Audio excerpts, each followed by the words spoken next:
Just go ahead and say yourself.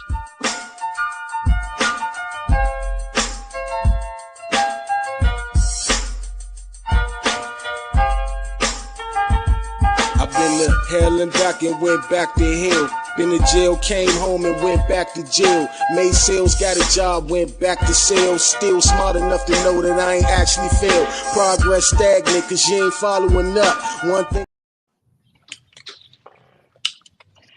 What up, TMS family? And today is Sunday, February 16th, 2025. We are 1 week removed from the Super Bowl massacre. I'm your host, MT, with me and my co-host, Mr. Jones, aka Sam Jones, and Mr. Come First because you gotta respect me. USA hockey, nigga. Yeah, don't talk about. I think we watched the body on Super Bowl, but this is Josh from that was a body right there. Menace to society. Yeah. I mean, not Menace Boys in the Hood. You want to see a dead body? That was Patrick Mahomes and the boys. Rest in peace. It happened to her, though. Man. I was about to say, I told y'all, I said New Orleans Super Bowls aren't close. I said, so whoever wins is going to win by blowout. You did say that. You did say that. I will give you that, my brother. I will give you that. I just picked the wrong team, that's all. Yeah, I turned my $1 parlay to $4. Your boy, you'll get winning, bro. That's why I said I'm getting to the money. I'm not rich, guys. I'm just like, but yeah, pretty much after that halftime show, I was like, all right, I'm good. There is not going to be no 28-3 comeback. This ain't that. The Phillies defense is too good. Atlanta was BSing out there. Yeah, that front four couldn't do nothing with the Eagles, bro. No, they couldn't do nothing. Bullies. Nothing. Pretty much. Only blitz what, twice? They didn't blitz at all. They didn't blitz, bro. They front four was getting in there like, bro. They blitzed late in the fourth. Maybe like late, like in the minute left in the game. Bro, the Chiefs didn't put points on the board to like almost the end of the third quarter, bro. Yeah. Nah, I felt bad. I wouldn't say felt bad, but I was just like, bro, it was a better. And ordinarily, this would cash. I mean, this probably would have cashed 100% of the time during the regular season and the beginning of the playoffs. Somebody put like $5,000 on Harrison Butker to score 1 point. The odds was like minus 550. Yeah. So they didn't stand to win a lot, but that's just one of those where you place those bets, just to make a quick few $100s and flex and all that because you put $5,000 on something. And did y'all know that Harrison Butker didn't kick a single field goal that game? Yeah. It was all 2-point conversion. All 2-point conversion that day. Yeah. So they had to. They were too far behind to really. Yeah. I was about to say, and people need to realize too, I don't know for people who were living under a rock, that final score of them, winning by 18, it was more like they won by 30 because, the Eagles let up. Yeah. MT was like 24-0 at half, bro. Yeah, it was. It was 24-0. 24? When it 24? Yeah, 24. 24. Yeah. Correct me if I'm wrong. Nah, you're right. 24-0. Wasn't much of a game. But I do find it funny that all of a sudden Mahomes started looking like Mahomes towards the end of the game. So I said, okay. That's what that was. All right. Great job, Vegas. But here's the thing, too. While we get into stuff and talk about stuff, this is why I don't really care for Loser-Delphian fans. Not you, Tay, but I'm talking about the delusional ones up here. Because what I'm hearing from them is, oh, yeah, we broke Mahomes' spirit. The Chiefs are done. Morris Chestnut on ESPN talking about, Chiefs are done. They probably won't be back to the playoffs for a couple of years. But the thing is going to be, they in cap hill now. Because everybody contracts kick in next year. True. That's the only thing. Who they gonna get to restructure to get those pieces back or bring new players in? Well, here's the thing. I think it's gut check time. And one of the things that I will salute the Chiefs for is they had a real conversation. I applaud them for standing their ground with Travis Kelce. They gave him a date. They said by March 14th, you need to decide if you're going to retire or if you're going to stay with the team. And we need to know by March 14th. That way they can move accordingly as far as draft cap space. They said no, bro. And see, I think they should draft a tight end regardless. Yeah, I do too. Yeah, oh, I definitely do. Yeah. And, well, here's the thing: they had one, but he had got injured, and then they never wanted to develop, and then they just didn't take the time to bring him back and develop him. There was a guy that they had drafted 2 years ago. Forgot his name, but he was like 6'8", but he played basketball while he was in college. So he was basically Antonio Gates like his body type.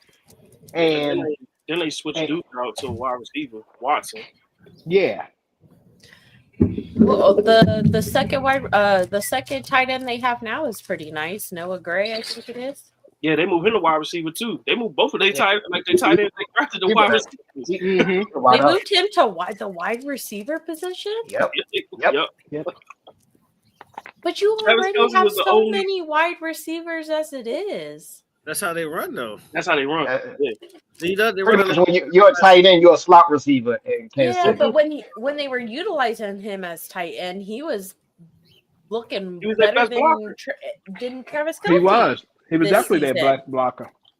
Yeah, he was their best blocker on as a tight end. He was their best blocker. Travis Kelce wasn't. He was. Travis Kelce looked like an old man. He did. Out there on the field the other day. His releases, getting off the line, everything he was doing was like, man, Father Time just caught up with you just like that. You could kind of tell he really didn't want to take part in this season when Jason announced his retirement. Because on their podcast, he was kind of like, Travis was like, we was supposed to like go out together. Mm-hmm. So I don't know. I think there's a high chance of Travis Kelce not coming back. I'll probably say, he took a step back. All the time got to him. And then on top of that, the Eagles had a good strategy, game plan against them. He's going to wait till March. He's going to probably, like I said, wait it out. He's going to wait till March. Yeah. He's going to say, all right, I'm going to give it one more time. I'm going to give it one more shot. And then that's it. That's going to be it after that. I mean, what he playing for at this point? He ain't get the 3. He ain't playing for. Facts. Pretty much. One more rig. And that footage I was seeing of him releasing off the line, running routes, it looked bad. Like that is not Travis Kelce. Who is it? Tony Gonzalez got the all-time receiving for tight ends? Yeah. How far behind is he from that? Because I guarantee that's probably what he's doing. If it comes back. Let me look that up really quick. You got it? All right, cool. Yeah, but just to get back to what I was saying too is just about the fan base. It's in catches. May be done and all that. Yardage, total yardage, total receiving yards for a tight end. And then the thing is, I told them, I said, when y'all beat Brady back in 2018, what happened the following year? He went to the Super Bowl. I don't think he's gonna get it. Okay, I found the answer. So Gonzalez has 15,127 career receiving yards, and Travis Kelce has 12,137 yards. Oh, he ain't gonna get it. He got all the playoff runs. Placing Travis Kelce, that puts him in third all-time leading tight end receiving yards. Who number 2? And he's behind the TDs too. Who number 2? Let me find out. Number 2. You think so? What might got it in catches? I don't know about yards and catches here. I just looked it up. Witten is number 2, bro. I'm looking up. It's Tony Gonzalez, Jason Witten, Crowder. Jason Witten second. Yeah, I'm about to say Jason Witten. He got 13,000, a little over 13,000. 13,046. I mean, he had to play 2 more seasons for him to even touch it. He had to play 2 more seasons. No, he need to go ahead and hang it up. And he's 37 touchdowns behind Tony Gonzalez. He ain't catching that. Go ahead, enjoy that life with Taylor Swift on tour, my nigga. Your best. Oh, life. She's done. Yeah. She was just touring for like 3 to 4 years straight. She about to go on tour again. She got to make that tour. They about to just go on a. She had an album release while she was on tour. Yeah, they just gonna go on that extravagant, gear vacation. Think about what they're gonna do next. Pretty much. Oh, I know what she's doing. Yeah, but I'm just sitting there and I'm just like, the Chiefs are far from done. They're gonna make the playoffs every year. The only time that they're ever gonna miss a playoffs while Patrick Mahomes is the quarterback is if he goes down to a season-ending injury in the middle of the year. That's the only way. Agreed. I agree with you. He going to the playoffs pretty much. Bro. Hold on, no, bro. It's like Tom Brady. Like you're going to have to meet the Chiefs in the If you are an AFC team, you are going to have to eliminate the Chiefs. Trade for another tight end. That's a wide receiver. they move. Kyle Pitts should play wide receiver in my opinion. That's what I'm saying. I think they got to switch him. Wide receiver. If Travis is leaving, Travis is retiring. He ain't going to another team. Well, I'll say this: if they do get Kyle Pitts, that's fine. Then you take either Justin Watson or Noah Gray and say, "Hey, sorry, we made a mistake. You're back to tight end." Okay. They need to move Noah Gray back to tight end. Noah Gray should be their tight end. Mm-hmm. Yes, I agree. Absolutely. I agree. I mean, he's listed on a depth chart as a tight end, but they always line him up in the slot. As a wide receiver. Yep. Him like what's his face? Hill, except for Hill can do like damn near everything. Yeah, he about to hit the market too. He has small Swiss Army knife, wide receiver, tight end, whereas Hill is like the full. Play football. That's his position. Yeah. Yeah. Well, you know the Saints about to cut him, right? Oh, you need me to be a running back coach? I got you. Quarterback? I got you. That's just like Patterson. Left guard? I got you. Exactly. You need me to block? I got you. Fullback? Okay. the man literally started off returning kicks. That's how you got playing time. Was returning kicks. Hey, I'll give what's his face? Who's the I'm blanking on his name right now. From where? He coaches Denver now. Offense, defense. Yeah, Sean Payton. I give Sean Payton his flowers for utilizing Hill the way that he did. And the crazy thing is, he was a Packer before he even went to the Saints. Yep. Really? Yeah. He was a Packer. Wow. Did they just like keep him on the bench or something? Hell yeah, No, they cut him. They cut him. But like they never like played him in a game, right? No, they never played him in a game. They cut him. That's what I meant. He was like the final round of cuts that year. Yeah. And once they got and then that was now look at me, mama. Yeah, then that was around the I time play they every drafted position Jordan for the Love. Saints. It's crazy too, because when I was playing football, my parents always told me learn every position. That's how you're gonna be good. But never did I ever think that a nigga would actually learn every position and go play it. Man. Let him play kicker, punter. He do everything. He just plug him in. It's good. He might have a good life. You're uphill. Okay, so here's a question. I don't know it's off topic, but does Taysom Hill, if he has a great career, does he go to the Hall of Fame for being the best Swiss Army knife we've seen? No. He ain't won nothing. Because he's not even the best. The best is Cordell Stewart. Cordell Stewart got to go in before him. Yeah. Slash? Oh, yeah. But I'll say this too. Who else it was? Who else was it? Think about it. You had me one of the paper towels. What's the name? Yeah, when we talk about learning different positions, like one of the safeties for the Kansas City Chiefs is the special teams kicker, the dude Reed. Yeah, Reed. Oh yeah, that's crazy. That's who kicks off the ball for them. Kicking. He got what? Oh yeah. Didn't he kick a field goal? Yeah, one time for last year. Yep. Yeah, that's crazy. Season 2. I think he did it against the Texans, didn't he? I think so. I just thought it was so funny that I think Harrison Buckner got hurt. He got hurt that game. Bennett in the Super Bowl. Who? Harrison Buckner. Someone said, "Oh, did they stick you in the kitchen during the game?" Cap Hill. The Saints and Cap Hill, we know that. The Saints are in Cap Hill, bro. Obviously, Dallas. Obviously, let's get that out the way. Yeah, I think right now, the top 3 is what? Dallas, Saints, and I believe the Giants right now. Brewer. Oh, Cap. Oh yeah, they is been the worst Cap Hill. The Giants is pretty. Yeah, because they still got to pay Danny Jones, and I think Dexter Lawrence is paying. Like they got him for like over $90 million. Oh, it's like 5 teams. It's like 5 teams. Oh, Miami. Who got the worst? Let me look this one up. Dallas. The worst. Yeah, Okay, so the words is the Saints, Browns, the Bills, Okay. Seahawks, and the Dolphins. Cowboys on the list too. Hmm.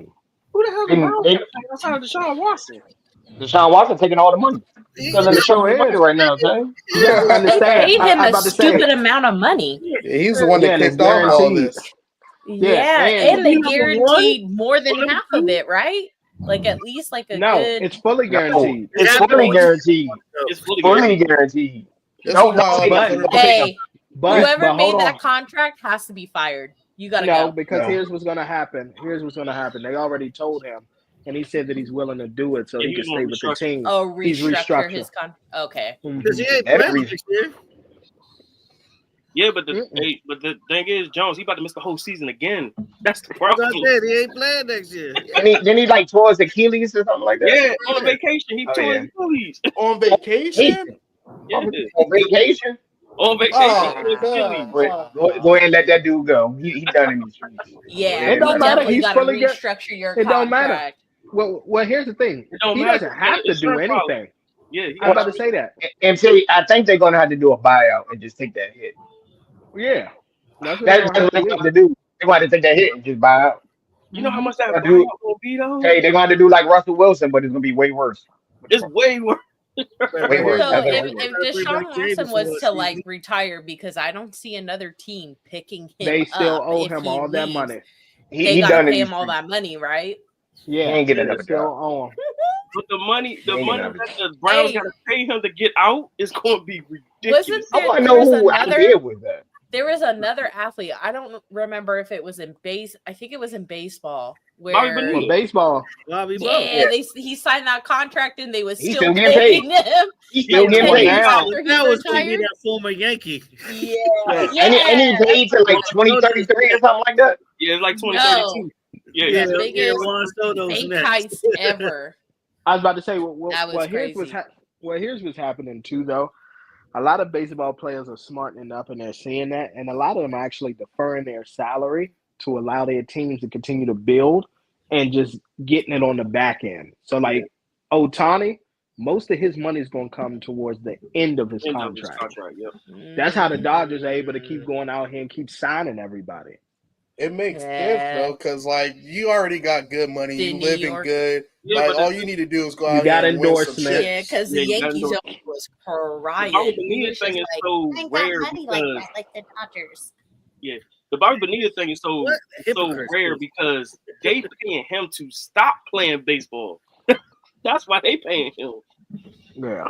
Here's my thing, though. They make billions on top of billions on top of billions. These organizations, if they got to fork over $100 million every now They and don't have then, a cap. That's the thing. They Well, don't have- some Yeah, baseball don't have a cap. I know. They don't have a cap. That's why, like, hey, you know what? Let me sign you for 5 years and pay you $500 million.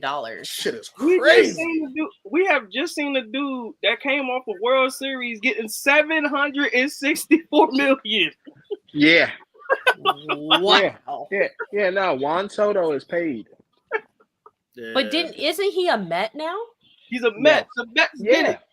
The was about to Mets say that, did the but- brokest franchises in baseball. Yeah, to break the So- bank, but hey, The brokest They did it franchise in again. baseball paid Juan one of the Soto biggest was, tickets. That's crazy. he was the dude that was making all the hits for the Yankees, pretty much.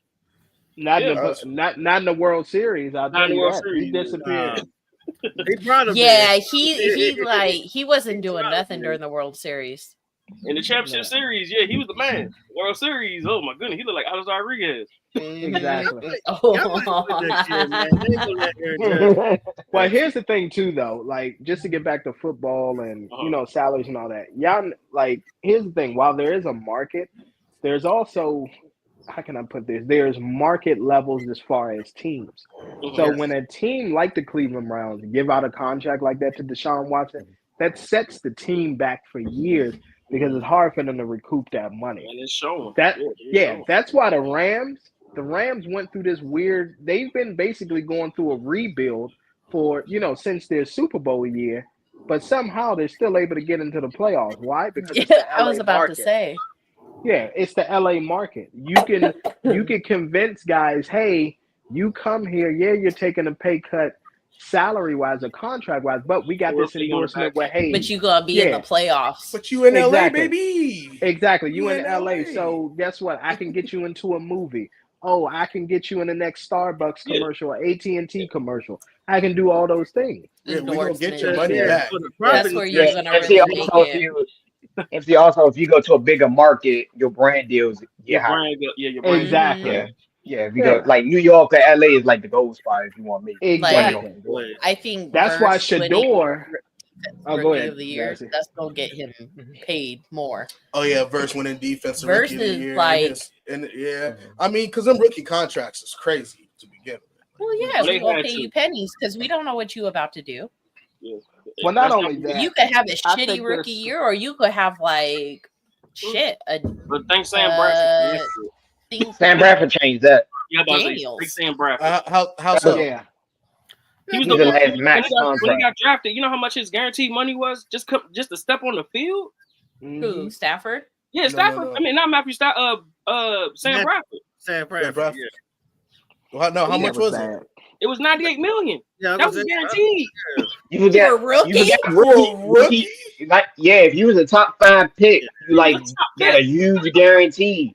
You the number 1 pick, you got the biggest guarantee. Yeah, he was like in there in college football, and he was a Heisman. That's why back in St. Louis. Because in football, right, when you hear a player's name over and over again, you just think that they performing well and they doing something for the team. Because I was literally like, who is this Sam Bradford? Because I don't follow college like that. So I was like, who the fuck is this Sam? But now it makes sense why I was hearing his name so much. You know, he was pretty good at Oklahoma. Yeah, he was a 2-year wonder with a fucked up shoulder. That's what he was just injury prone. He wasn't a bad quarterback. Like he still had skills in the arm. He just he was really he got hurt a lot. Yeah, he wasn't bad. But the St. Louis Rams offensive line wasn't the greatest when he got there. I say they wasn't good. Period. The Rams wasn't good. The fact it's crazy they couldn't LA and start winning before touching the field is y'all getting rid of Jeff Fisher is what helped y'all. Yeah, Jeff Fisher missed Jeff Fisher is now this is my opinion. Don't jump down my throat if you don't agree with me. Jeff Fisher to the Rams is what I felt like Chip Kelly was to the Niners. Oh, the Niners. I feel like he fucked up the Niners more than he fucked up the Eagles. Interesting. Nah, I think he did the Eagles worse because he traded star players. Yeah, he was actually. Didn't he get rid of Deshaun Jackson? Deshaun Jackson and McCoy, right? McCoy was in his prime. Yeah. He traded Deshaun Watson, McCoy, yeah, he got rid of McCoy. He literally traded us and brought in. He traded it. Yeah, he traded a steak dinner for a 4-piece nugget Happy Meal. Like he was doing bad trades. Okay, I'll take that. So Chip Kelly was to the Eagles. Hey, listen, y'all. Chip Kelly was MAGA before anything. Okay. Yeah. He was MAGA before there was anything. He just came in here saying, "Nah, it's too much niggery going on. We gotta let them go." The football Trump of football. Yeah. He just came in and saying, "Oh, they playing rap music." Too many blacks. I gotta break y'all up. Coming in here with gold chains and Lambos looking like a rap video. We gotta let him go. Get him up here in Philadelphia. And the funny thing is, that's who the offensive coordinator of right now. Who? He got hired by Vegas. The Raiders. Yeah, I know he's the offensive coordinator for the Raiders. I do know that. Wait, who's the OC of the Raiders? Chip Kelly. Well, here's the thing. I'm okay. Well, here's the thing. I'm okay with him being a coordinator. I'm okay with him being a coordinator. In college. He was doing that in college. As a coordinator, I think he'll be fine as long as he's not like a head coach. It's just Kelly is not that bad Josh of a coach. McDaniels. Nah, he ain't that bad of a coach. He's a bad general manager. Yes. Kelly, the general manager, got Chip Kelly, the coach, fired. That's what happened. Exactly. He made a bad trade. I think he learned this lesson too. If he was just a coach, he didn't have no, on the personnel, he'd probably be fine. I think he'd be fine. Of course. He's run his team like it was still college. You can't do that to grown men. You can't do that. You can't do that in pros when people get paid. It's different. That was his problem. He came over from college as he was an OC in college, wasn't he? He was the head coach at Oregon. Head coach at Oregon. Yeah, he did pretty good. Yeah. That's why he came over to the NFL, and then he went with Philly first, right? Yeah, because Philly offered them that. And then he jumped over to the 49ers. Traded McCoy, and he picked up DeMarco Murray, who didn't fit in his offensive scheme. But, we're not going to say nothing. DeMarco Murray. He's coming off 2,000 yards. Nah, he didn't fit the system. It was the style of play that Chip Kelly ran. I get why he signed him, but I thought it was a bad fit when he first did it, too. Because it didn't fit. Because he got pretty much a power back running finesse offense. If he would, I think he would have kept McCoy and they would have had a 1-2 punch. That would have been great.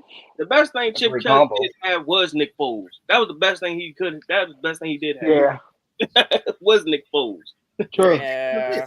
True, because we see how that turned out. Yeah. But didn't he trade for Sam Bradford? Yeah, he did trade it for Sam Bradford. Yeah. Oh damn, this dude was just making L's after L's.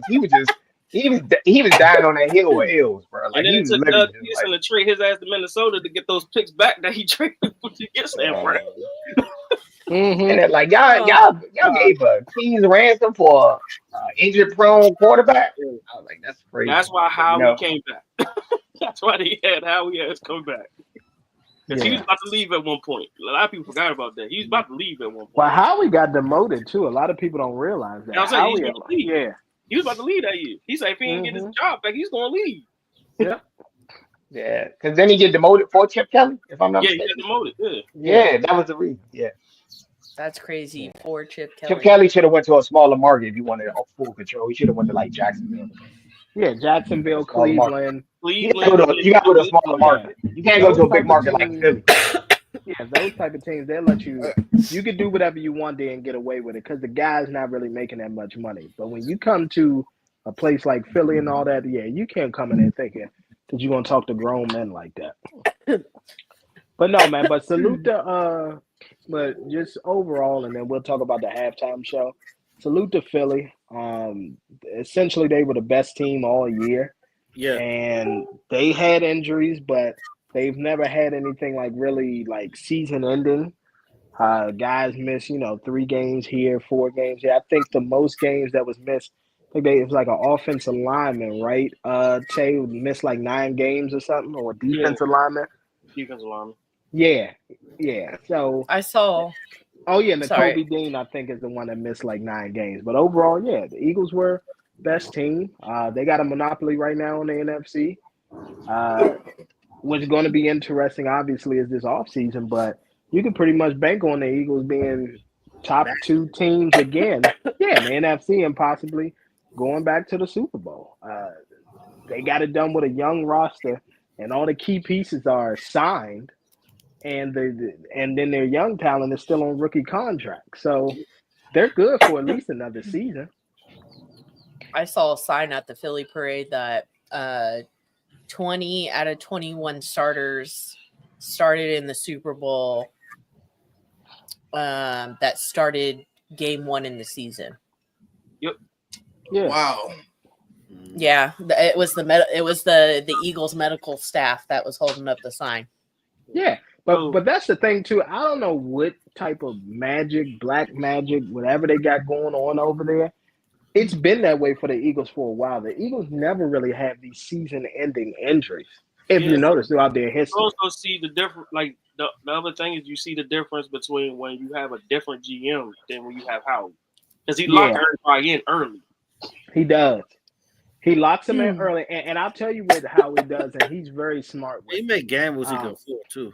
Yeah, I was about to say not only that, but you know what he does? Howie is smart at looking at projections and what the market is going to be, and then he says, "Okay, let me go ahead and offer this person this contract."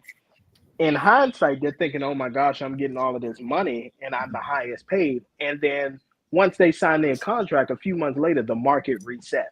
Like Jalen Hurts' deal right now, and his cap hit. It's a steal if you look at what Jalen Hurts' cap hits are. Yeah, because he's not even at 30 yet.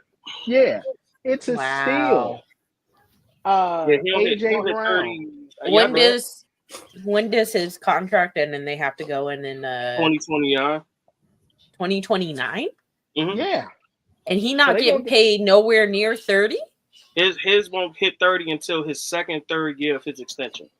Yep. Wow. Yep. They got him in early. They got him out of there early. Listen, man, hey, listen, I gotta say it. That's a Jew for you, okay? They know how to work that money. They do.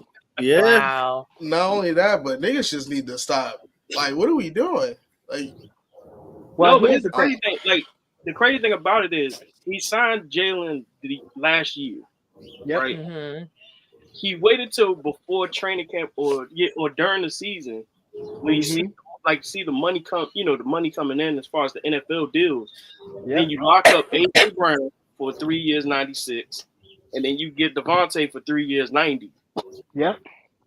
And again, and all of them don't even and what he's done, which is smart, and like I talked about, and this is where the Cowboys fail, is he says, hey, we're going to lock up your guaranteed money, and I'm going to give you more money up front, your signing bonus. Yeah. That way it won't hurt us on the cap if we need to go out and find another piece.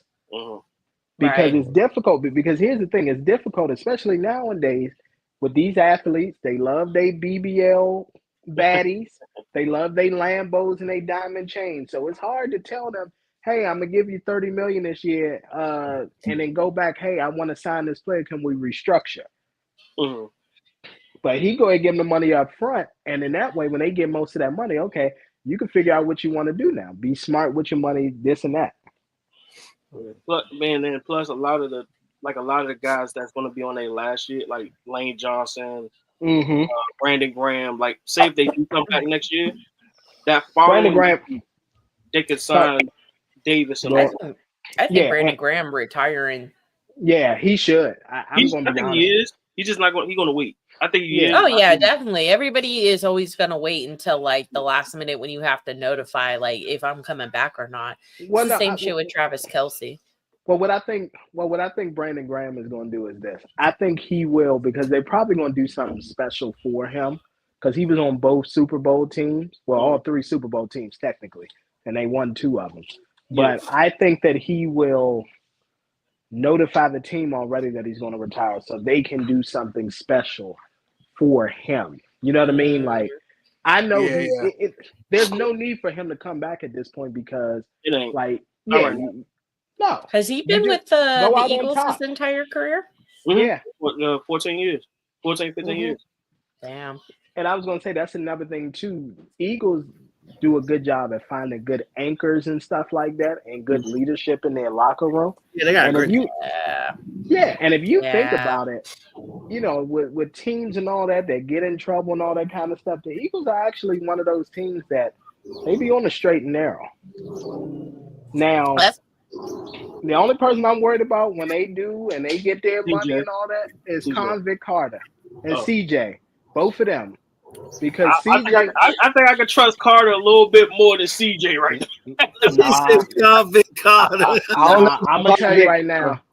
I'm gonna tell you right now. Convict Carter look like he the type to put some money on your head if you disrespect him in the club. Okay. Don't let him drive a Hellcat. A miniature Ray Lewis. Yeah. Ray Lewis, miniature Ray Lewis. That murder charge coming. Allegedly. But now CJ, CJ, I agree with Tay. CJ is just off the rails. First of all, the hoodie that he wore to the parade, it was the Super Bowl, right? Y'all know it's LIX. So he said, tell all the Swifties that they can LIX my balls. So so he did that.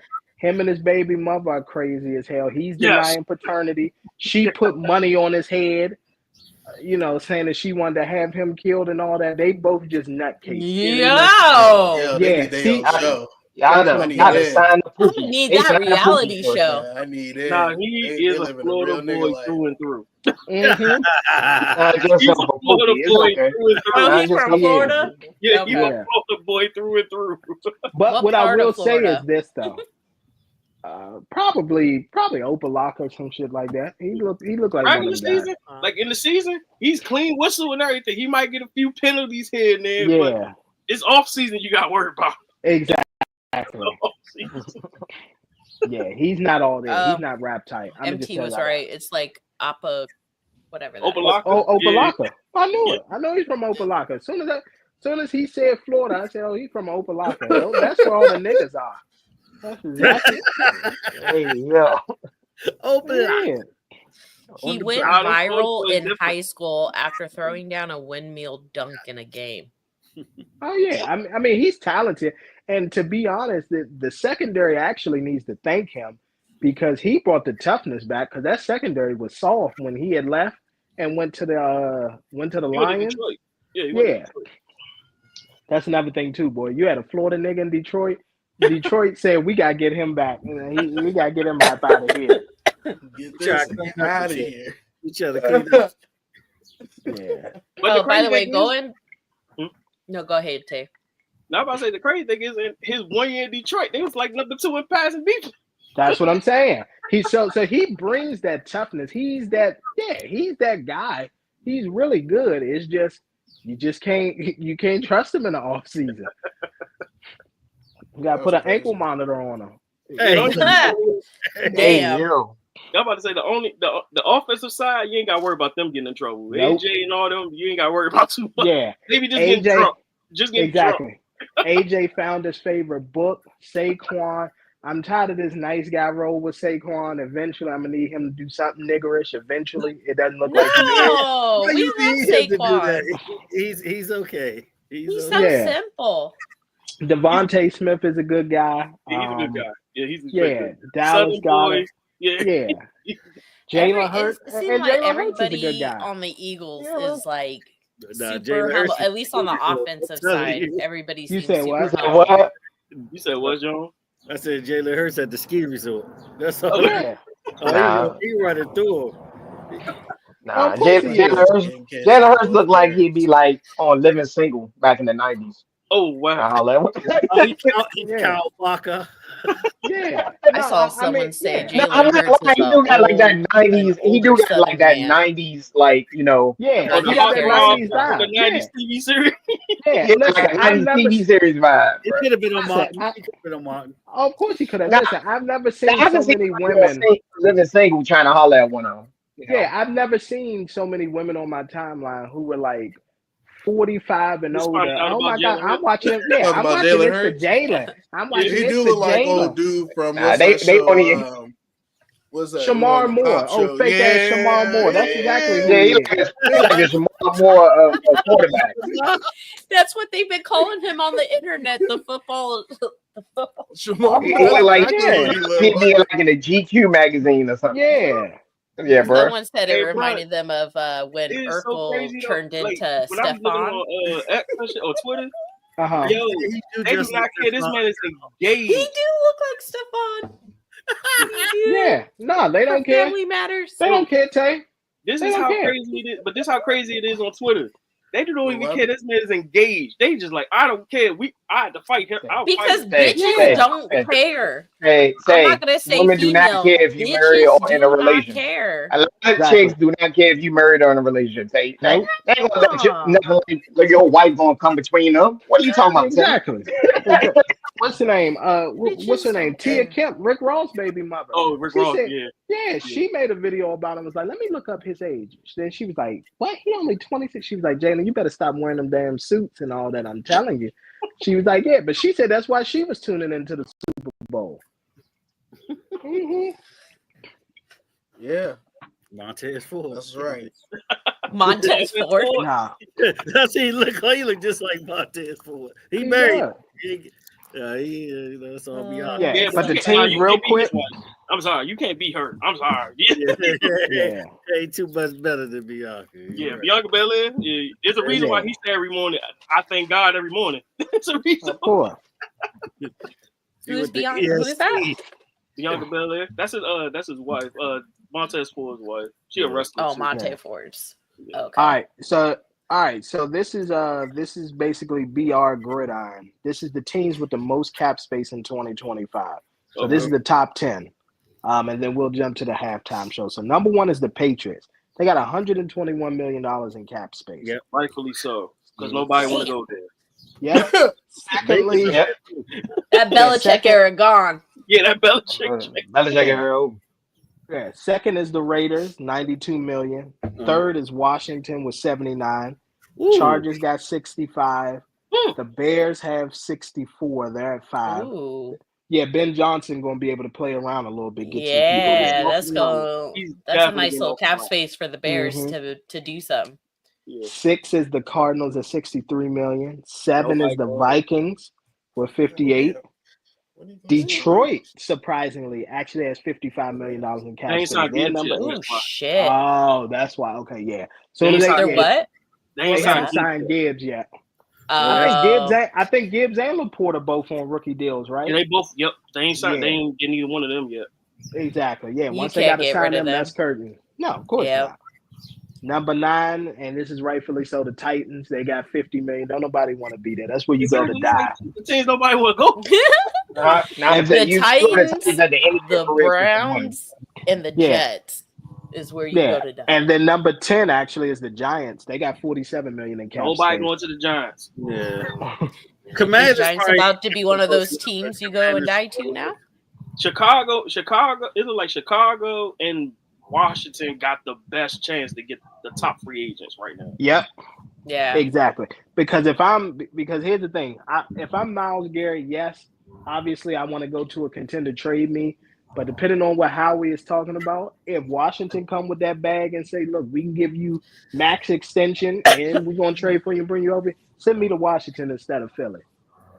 Oh, that'd be nice. Well, that's what I'm saying. But the other thing is, with Washington, even with all the teams, if they're going to trade for them, how many are you going to give up your 2025? Which most teams, if you're a winning team, that's true. Your 2025 and your 2026. That's going to be like. All right, let's play a scenario. If you was Washington, what would you go for? The first round, 2025, 2026, and I will get rid of one. You might have to throw in Jonathan Allen. Is this for Myles Garrett? Yeah, Myles. Yeah. Okay. I give up Allen because here's the thing. You talking about Bobby Wagner. If I could convince Bobby, because Bobby want to go into coaching as well. He had a great season, too. He just came off a great season. I think Bobby could retire. He could, but I'm going to Bobby and I'm saying, Bobby, I need you for one more season. They was close, though. Yeah. It was close. That's what I'm saying. It was close. And on top of that, if they were to acquire Myles Garrett to have Bobby come back for that one season. Yeah, absolutely. Yeah. Oh my God. That's what I'm saying. That's 2 leaders on defense.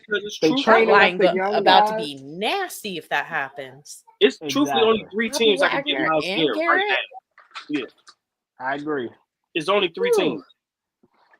Philly, double team. He's only looking at 3 teams. Washington, I say Philly, Washington, and the Chargers. Those are 3 teams that can get him right now.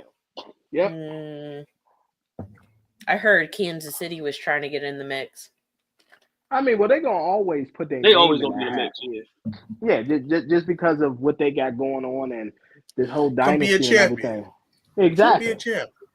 Exactly. Don't look at that last one. That last one, we we needed you then. They gonna pull a Draymond and KD. You're the missing piece. If you come here, we get another 2 rings or 3 rings. Yeah. That's what they gonna do. I mean, but you got to think about it though. Myles Garrett and Chris Jones. That's actually unfair. Chris Jones was like, "Hey, I'll take less money if you come over here." Yeah, they will have no choice. They will have no choice. Of course, but that's just not fair. You get what I'm saying? You got Chris Jones and Myles. But I don't really think they need to fix the defense. I mean, having Myles Garrett, I mean, that's just an extra piece to your defense. But they need to fix the offensive line. We don't. Like the offensive line. They said the same thing about the. I think they said the same thing about the Eagles. They don't need them, but I was like, they could do it. Yeah. Why not? Like. Well, the thing is, the Eagles get Myles Garrett. Man, they probably gonna win the NFC East for a few years. But the crazy thing is, definitely. But the only problem is he on his last year of his deal. You have to sign it to an extension if you trade for him. That's the only thing. Yeah, that's the loophole. That's the trap. Yeah. So whoever trades for him right now, they have to have the salary cap. They have to have the cap. That's what it's only that can do it. Yeah. Because Jalen Carter, Jordan Davis, Nolan Smith still on the rookie deal, so they can sign them after Myles Garrett. Exactly. But I can only imagine. But the Chiefs, it's 2 things the Chiefs need to. Actually, it's 3 things they need to fix. One, Jazzy touched on it. They do need to draft a lineman. Yes. They also need to fix their secondary. You know, part of the problem with the Chiefs is they got very arrogant over the years, and it was when it came time for guys to get their money. For them on the secondary, that's what happened.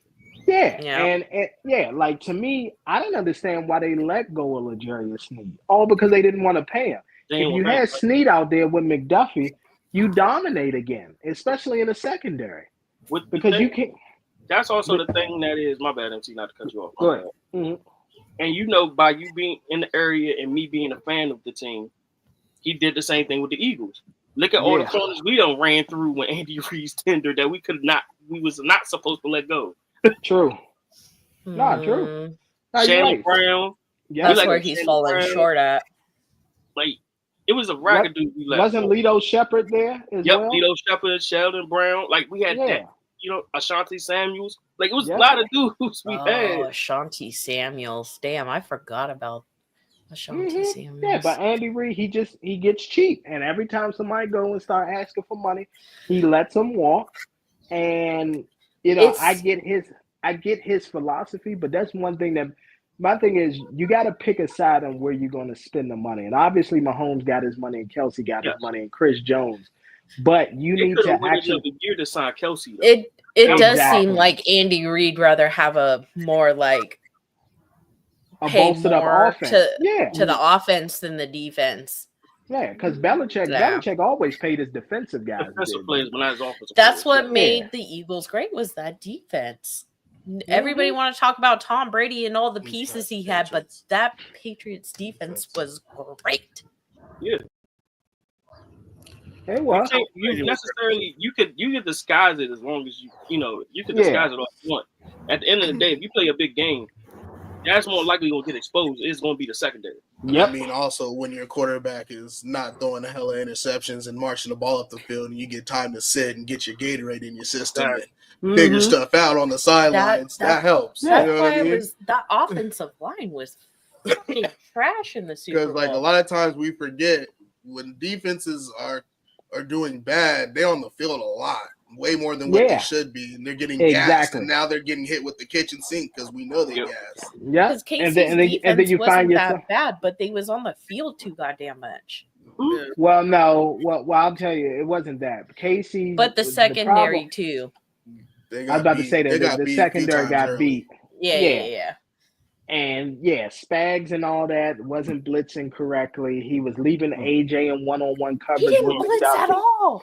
He didn't really blitz at all. They was just getting to him just straight. Oh, no, he brought the Which pressure. is crazy because we talked about this in the morning. Kay was just like, he's just going to blitz all the time. And I'm like, what if he doesn't blitz? And then the man didn't blitz. He didn't blitz. They were just getting to him. Spag, no. We talking about Spags. Spags blitz. He sent the blitz. The Eagles were ready for it. He just checked. Oh, my bad. Okay. And Jalen Hurts, the good thing was when he saw it, he was ordering chip blocks, and when you send pressure like that and you don't have a single high safety, you're leaving your receivers in one-on-one coverage. I'm sorry, you're leaving your DBs in one-on-one coverage. And once you do that, them turnovers is wicked. And on top of that, they did their main objective was to stop Saquon. The one play that kind of like showed me why they wasn't trying to blitz. Look at the play action during the Devontae Smith, the dagger. Yep. That was the play. Low key, their offense failed them. Yeah, of course they did. Yes. Yeah, Kelsey. I don't put so much blame on the Kansas City defense. Their offense failed them. Nah. Especially that DeAndre Hopkins. Sorry, MT. That Hopkins fucking throw. Hopkins catch those all the time. Hopkins catches shit crazy. He was wide open, but that was his first pass. Offense was but off. That was his first pass. There was a lot of 3-0 stuff too. That 3-0 after halftime is what really, really did them in. Yeah. Well, not only that, but the pick on their own side was the killer. The pick on their own side of the field was the killer. Of course, With all fairness with DeAndre Hopkins, they didn't give him no passes until the second quarter, and that was his first pass in the game. Mahomes couldn't pass it to anybody because there was always a defender in his fucking face. I mean, but here's my thing: run a screen, do something. Like quick outs. Like at that point, you gotta adjust. Well, no, you couldn't run a screen against them because remember they wasn't blitzing. They was only had 4. I was about to say that. Yeah, that's why screens are for blitzes. That's why Worthy. That's why Worthy couldn't have the game that he won, because normally what teams would do is they would try to blitz and go to Mahomes, and if you could send Worthy on a slant or a drag route, that's it, because he's burning whoever. You're not going to catch him. I mean, but even still, you could run a bubble screen to the outside and put your man in space, let him go make a play. Now, I will say the Cooper DeJean was a big play, MT, but the one that broke the camel's back was the Zach Bond. Interception. That was the straw that broke the camel's back. Yeah, like interceptions and fumbles was crazy. Well, the thing was, it was I knew something was weird. I think it was like 14-0, and like I said, that one that D Hop had dropped when Mahomes broke through, and I said, okay, here's the Mahomes magic right here. Yeah. And when he threw that ball, and what's name couldn't come up with it, I said, they ain't got it today. That's it. Nope. They just don't got it. Go home. And the funny thing is, he retired right after the game. He sure did. DeAndre Hopkins did? Yeah. He literally retired right after the game. Well, the thing is, too, I didn't hear that. Damn. Yeah. No, he informed the team that he was going to retire. And the thing is with DeAndre Hopkins is he's due for another contract as well, but he knew that Andy Reid wasn't going to pay him. And unfortunately, there were no contenders out there that like really wanted him. Like, yeah, there were other teams that were going to sign him, but they weren't contenders. And so think about it. Like DeAndre Hopkins said, when to go back to another shitty team like the Titans. Exactly. Because he said it. I haven't played meaningful football in years. It's been a long time. So you don't want to go back to that. Especially if your ultimate goal is the win. Because he got his money. He got his money in Houston. Tennessee gave him his money. He wanted. He got his money in he wanted a ring. He wanted to win. Yeah. And he knew. And we already know Andy cheap. He don't really like paying nobody. Now unless your name is Mahomes and Kelsey. That's pretty much. Or Chris Jones. That's it. Or Chris Jones. Those are the only 3 people. At one point, he had Hall of Fame potential, and it just all went to waste once he went to Tennessee. Yeah. Well, I will say, what's his face? Who was the coach down there while Hopkins was in Houston? Bill, I think his name Bill. Oh, Bill O'Brien. Oh, Bill O'Brien. Yeah, I feel like Bill O'Brien low-key fucked DeAndre Hopkins because they didn't get along. Why you think that? Yeah, but what's his name was? I think that whole situation was just still getting him the ball. Yeah, that was my thing. And then you move him. I mean, even though when he was in Arizona, Kyler Murray would get Hopkins the ball, but I feel like I think the downfall was when the Deshaun Watson shit happened, and he no longer had his quarterback. Yeah, it went down. Yeah. But I mean, he was like his guy. He went to school with him and everything. That was his exactly. Guy. So think about it. You going from the I didn't know they went to school together. Yeah, they went to Clemson together. Yep. Oh. Yeah, and that's the thing. You go from that to like think about it. You go from that to Davis Mills throwing you the ball. You know your numbers are going down. Yeah, your numbers going down. I swear every time I hear his name, I think of a golfer. Yeah, Mills. Said who? David Mills is a golfer. David Mills doesn't like a golfer. You don't remember David Mills? No. Why? You didn't miss nothing. Yeah, right. You didn't. That's when that whole shit down with Deshaun Watson was going on. Yeah. He came in and stepped in for Deshaun. Oh, okay. Oh, quick thing. Did anybody see the video of the lady with the voodoo Patrick Mahomes and she was stabbing the shit out of it? Yes. Yeah, but that wasn't why they lost. I'm not saying that's why they lost. Hold on. You put together all these numbers. You pull shit from birthdays and da-da-da. You don't believe that a little bit of voodoo? No. In St. Louis? No. I mean, New Orleans. In New Orleans. Yeah, not at all. No. Not even though it is in New Orleans. Don't get me wrong, it is in New Orleans, but nah. That's not why. They Charles Lee Ray. No, not at all. They just at the end of the day, they were just able to create. When you're able to, this is what people don't understand. When a team is able to create pressure with just 4, like I need you to think about that, right? It's 4 people horrible. Coming at you. You have 5 offensive linemen. 5 offensive linemen. Yep. So when 4 is able to get back there, that means that exactly you can't step into the pocket to make your throws. And guess what? As a secondary, we can fully cover everybody. I can assign damn near 2 people on everybody. Yep. Yeah. And they were doing what are you gonna do? And they were doing like late stunts. Like they would push up the line and then they would cross. And then it's like once they did that cross, the linemen were lost. Yeah. And then Patrick would try to step into the pocket, and there's an unblocked defensive lineman that just came off the late stunt. So it's like, damn, now they in here, they plan to. It was really one in the trenches that game for sure. That's what I'm saying. I saw a clip of Lane Johnson blocking one of the defensive backs from Kansas City. He had one. This motherfucker did a spin move, blocked the other, and I was just like, yo. I was like, this offensive line for the Eagles is absolutely fucking nuts right now. Yeah, I saw the same exact thing with Dickerson. He was blocking one dude. It was Dickerson. And like check the nose. I was like, God, okay. I saw that and I said, it was in their bag. Good luck. That's crazy. Because it's crazy now, and then we could go to the halftime joint too. I know we're supposed to talk about it, but the thing I realize now with offensive linemen, especially now, is like they have to be athletic now. Like you can't just have a standstill no more. Yeah, it's not just a bunch of big guys up there pushing around no more. These motherfuckers got to be able to move, spin, get over here. They got to pull and get over here before your running back who runs a fucking 4 or 5 is like, you know what I mean? And they're big refrigerators. So I mean, Jason Kelsey had a play where he was running down the field with one of the running backs and just fucking demolishing people who was trying to. No, that's the last thing you want to see them is an open field beating the block. That's what I'm saying.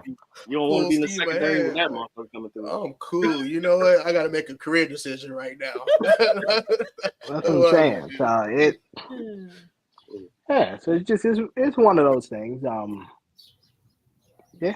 of those things. Yeah, no, the defensive line was definitely winning the game for them that game. I was watching it all game. I noticed that they were getting at him. They really wasn't blitzing. They were just getting after him. He couldn't step into the pocket. He couldn't do anything. You can't have Mahomes magic if he can't Mahomes magic. Yeah. And at the end of the day, it was just the Eagles' time. That's basically what it was. It was just the Eagles' time. There was nothing. The Eagles. Here's the thing: the Eagles have done everything right as far as like off the field. Making the move and also just making sure that guys do what they got to do to stay out of trouble and stuff like that. Like, think about it. Jalen Hurts, and a lot of people don't even realize this, they chose Jalen Hurts anyway to lead that whole black quarterback series that came on, I think, what was it, Netflix or ESPN? Jalen Hurts led that. It was on Prime. Or Amazon Prime. Jalen Hurts led that. So you knew they was going to take care of him in one day. That and too much money on the Chiefs. No, actually, no. I think there's too much money. It was 50-50 actually this time. No, it was 50-50. Oh, was it? Yeah, but what actually ended up happening was money-wise, as far as future bets, there were a lot of future bets on the Chiefs. So right now, they still got them as the favorite for next year. Actually. Yep. Yeah. Which they should. But go ahead, Mr. Jones. What were you gonna say? Nothing. I ain't saying nothing. Okay. All right. Yeah, but we get to the Super Bowl halftime show. Talk about that more in depth. Symbolism was good. I mean, I don't have an issue with it. It was a good show for me. I give it an 8 out of 10. It. I loved it. I loved it.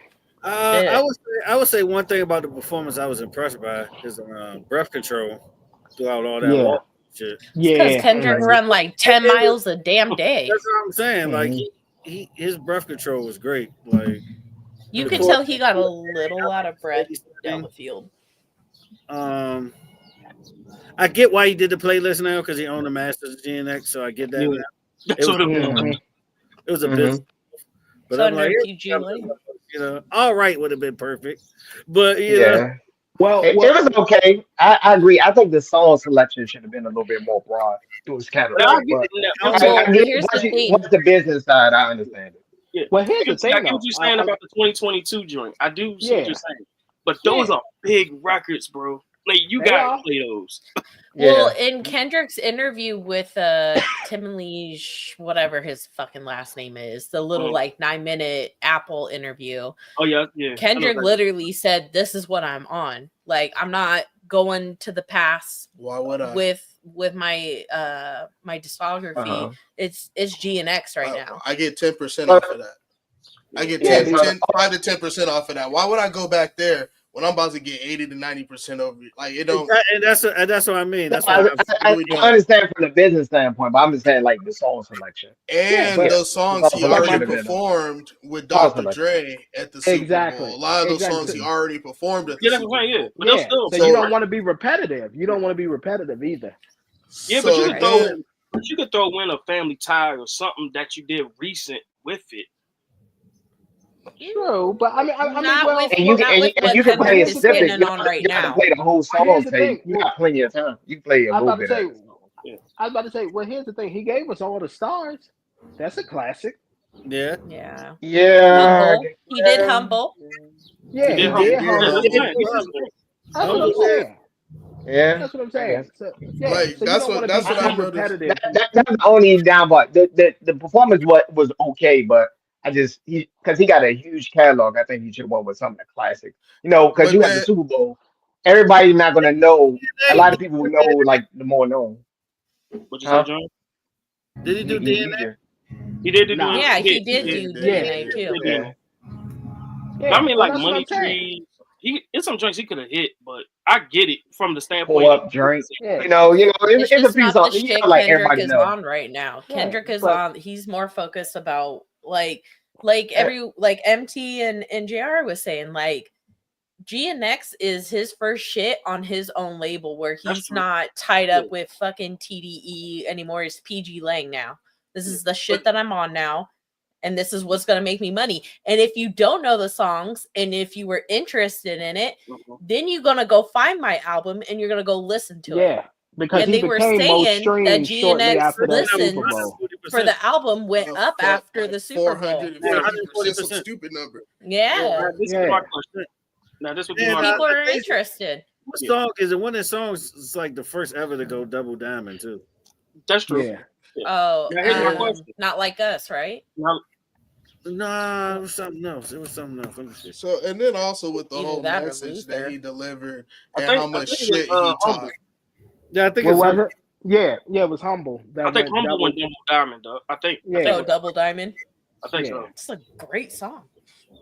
Yeah, he talked a lot of shit. He took a bold stance. Yeah. Now here's my question. Go ahead. Hold on, go ahead, Jay. I was about to say, now here's my question. He does have a stadium tour coming up.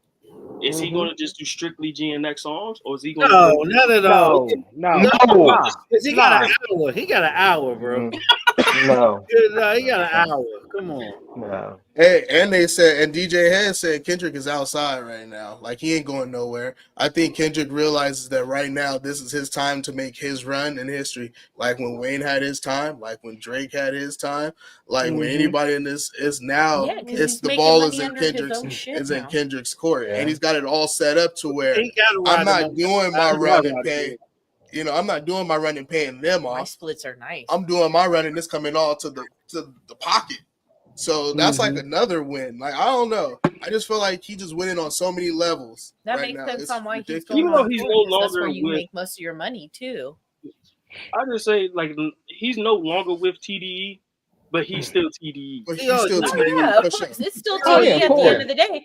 Because in the Heart Part 6, he talks about like from when they didn't have shit all the way up to like, hey, we got signed, blah, blah, blah. And Black Hippie failing because they already went through that whole thing of, I want to get, the whole ego thing. He said Black Hippie failed because of him. And Black Hippie, I believe to this day, if they would have stayed together, they would have been rivaling some of the best rap groups that we have ever seen. It's a whole list we can do with that, though. It's a whole list. Yeah.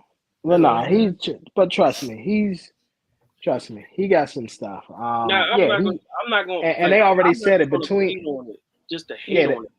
Like how some people just hating. That's how I feel about U.S. places. You always gotta have a hater. Of course, I mean always. I mean you always gonna have it. That's just like we'll talk about later on. An album that came out this weekend. No, yeah. Records. Me and Mr. Jones have already had a conversation. It broke records. It's number one. Yeah. It is number one. It sure is number one. Yeah, I wasn't doubting it wasn't gonna be number one. Well, it was gonna sell. It was gonna sell regardless because everybody Drake got a huge fan base and there's a lot of haters.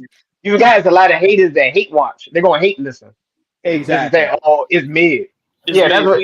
So he's gonna get the numbers regardless. From both sides. He's the most polarizing man in music right now. Yeah. Mm-hmm. Even with the L, he's still doing streaming numbers. Even with the loss to Kendrick and the beef, he still was. I don't know. I didn't really like his. For one, you got all the Drake stands. They're gonna for sure go and support and come out now. All these people that've been crying in the comments, and people that's not even a part of the culture, they're gonna come out and support. Actually, it's the opposite. Drake is more known globally. Drake is more known globally as a music star. Than Kendrick. That's just the way it is. That's just the way it is. Well, I'll say this though. Kendrick did he actually put on a tour in Australia as well a couple years ago. They did. Yeah, he did. Mm-hmm. Did you see the clip of them playing Not Like Us while Drake was in the club in Australia? Yeah, he was. And then they were singing he was mad. Yeah, he was mad as shit. Listen, people can say as much as they want. Listen, an L is an L. Like he gotta hold that. He gonna have to go forever. He go now in life. He gonna hear Not Like Us. I mean, even the best took a L. I'm about to say, of course. Everybody did it. It's the way you hold that L. Like,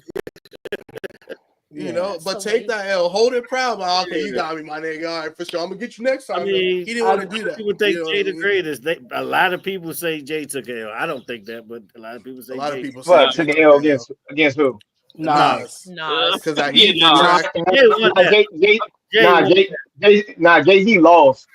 Jay-Z lost. Ether was a better diss track. Takeover is the better hit song. You need to know the difference. But Super I think it was a better diss track, but Jay was so big that it didn't do well. I'm explaining it. I said Takeover was the better single. Ether was the better diss track. That's what I'm saying. But here's the thing though. Even outside of them two, Super Ugly to me is the best diss track out of that whole beef. Yes. When Super Ugly better than Ether? Man, you off crap, bro. You off that dipper. Super Ugly a man telling you the dipper, man. Josh, I was about to say that. When a man tells you that he smashed your tooth, come on. Yeah, when a man tells you that he smashed EM. Ether was better. Sorry, Ether was better. Don't be a Jay-Z fan, bro. It was facts. That's the thing. Come on, bro. Don't be a Jay-Z fan. Ether was a better diss track, bro. Bro, you are a Jay-Z fan. I just realized that. What did he say? Okay. What did he say that was so profound in the Ether that just had you like, oh my gosh, like this is fine? That was facts. That was like the beat, the flow, the small personal attack. I'm talking about the content. He's asking for content. I need content though. Right. Let's go. Hold up. Super Ugly was a reasonable response, but it wasn't better than Ether. So what did he say in Ether that had you like, oh, what Jay-Z looks like a camel? We all know that. But it's the way he said it. You gotta understand this. Hold on, you gotta look at the totality, the beat, the delivery. It's more than that. It was better than Super Ugly, bro. I need y'all to go back and re-listen to Super Ugly and Ether. That's not the best beat. I did, and here's the thing. Maybe Ether is a better diss track. I'm asking you for content. Because Ether, you can't. The reason I say Ether Takeover was a better single because Takeover you could play now at if people would sing it. When you play Ether, people like, I guess it's okay. Ether was just good for that moment. When niggas beefing. I ain't gonna lie. I always do like the bar what he said about Fox Brown. And Blueprint was a better album than because of your look. I know a lot of people gonna get mad at that. Like Nas had a couple. I just thought Jay-Z shit was more direct. It was facts. I think everything Nas. Jay spit was a fact. Nas won the battle. Jay-Z won the war. Yeah, Jay-Z won the war. Nas won the battle. Yeah. Yeah, at the moment when he was going back and forth. He signed a nigga. I mean, of course. Yeah. I'm about to say that's a done deal. You know, as far as who won nigga, that. You want to play chess, nigga? Let me pull out this check. You want to play checkers, nigga? Let me pull out this chessboard real quick, nigga. Yeah. Awesome. But still, at the end of the day, like I'm even going through, like I said, what? Okay, wow. He called Jay-Z and said Rockefeller Records. Yeah. Congratulations. But nah, I did like Eazy-E's dish to Death Row was pretty nasty too, though. It's underrated. I ain't gonna lie. Yeah. It's underrated. I think of the best. Yeah, but no What was Jay-Z beef with? What was Jay-Z beef with? That's it. That was the most notable. That's the most notable. That was the most notable one. Him and Drake, with the Summer Jam. Him and Drake beefed a little bit. People don't talk about that was more tension. That was more tension. I'm about to say it was tension because here's the thing: how can it be beef where every time Drake dropped a new album, Jay-Z was on the song? He was on the song. Yeah, he was. Yeah. It wasn't no like. So that wasn't real beef. Drake was on the Blueprint 3. He was. Yeah. Jay-Z told Drake in a song, here's how they can come at you with silly rap views trying to distract you. And then Drake low-key came at him with the same shit. Like that's one of Drake. That's one of So like that's what I love. That's one. They battled on the track. Yeah. Yeah, but he was talking about more the. Yeah, but like literally, like right after that, the Pusha T shit happened. So he wasn't lying. No. That's another Pusha T thing happened because Drake wanted to be a fucking weirdo. Honestly, Pusha might have got Drake a little bit more personal. Oh, he definitely did. He definitely did. He told everybody, we now know Drake has a son. That you are hiding from everybody. Kendrick used Drake's style against him. It's the same thing, though. Pusha won the battle, but Drake won the war. When you think about it, Drake was too big. Pusha T wasn't big enough. That's why I didn't have a huge.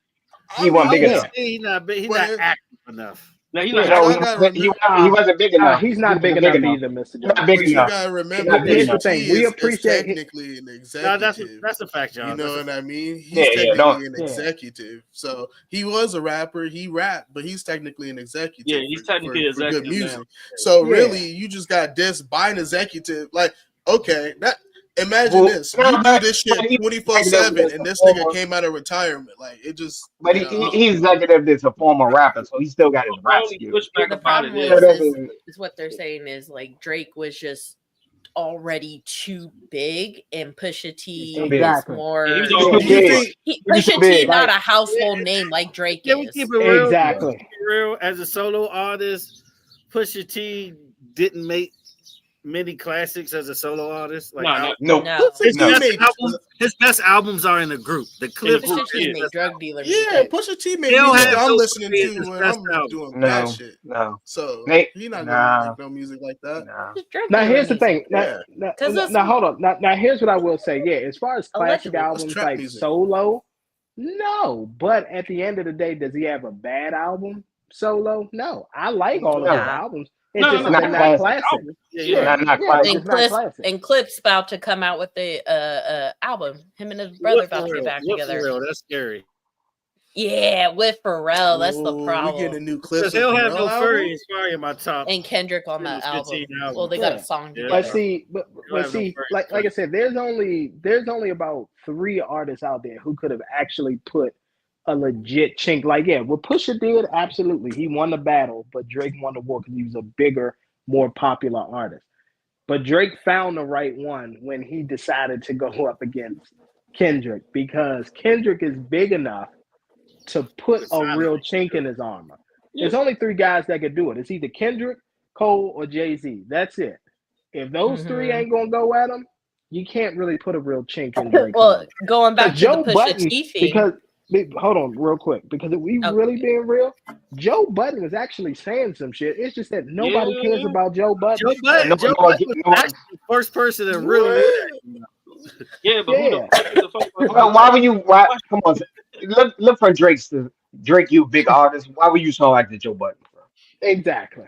I wouldn't waste Come my on, bro. time going You back. got bro. Waste my time. Come on, bro. You wouldn't waste my time. Joe still in that ring. Oh yeah, that'd been different. Yeah, but remember, Joe. But Joe been in and out of the rap game for a minute, bro. So you can't really. I wouldn't even respond to Joe Budden. Joe Budden's like, okay. Exactly. It was like Jay responding to the game back then. You know, pretty much. Exactly. Yeah, that's exactly what it was. Oh, the game and Jay-Z had beef. Yeah, he tried to. Yeah. He tried to. Jay used to come at Jay.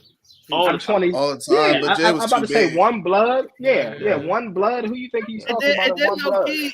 I didn't know. I wasn't really into. Somebody talk about how Cam wasn't really into game like that. But what happened like, to Cam was after cool, Jay-Z? but You don't understand. Jay-Z messed up your business. I get it. Ain't gonna make a diss track about it. He messed up your business. Jay-Z and 50 Cent, the two niggas you don't want to exactly. They mess up your money.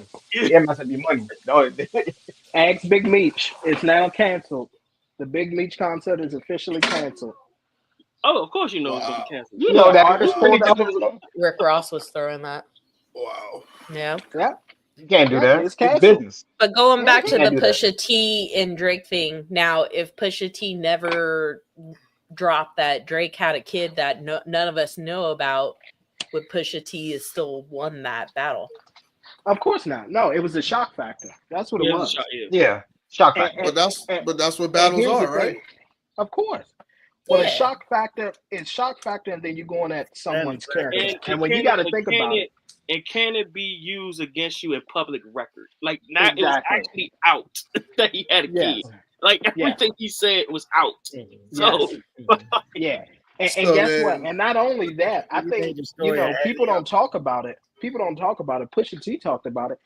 Drake filed a lawsuit there, but people dismissed it. Yeah. I didn't know that. Public yes. Yeah, so that was for the features, though. Oh, he's just a suing fucking Karen bitch. So he sued. Yeah, so he sued because that story. So Adidon was the line.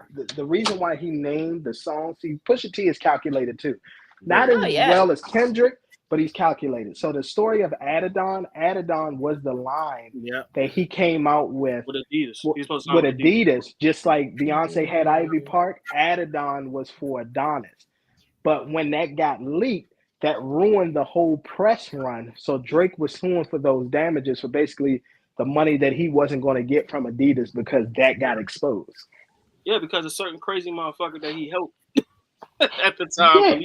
Yeah. But I don't know why you would even trust Kanye anyway. Kanye is just somebody I'm never going to tell Kanye.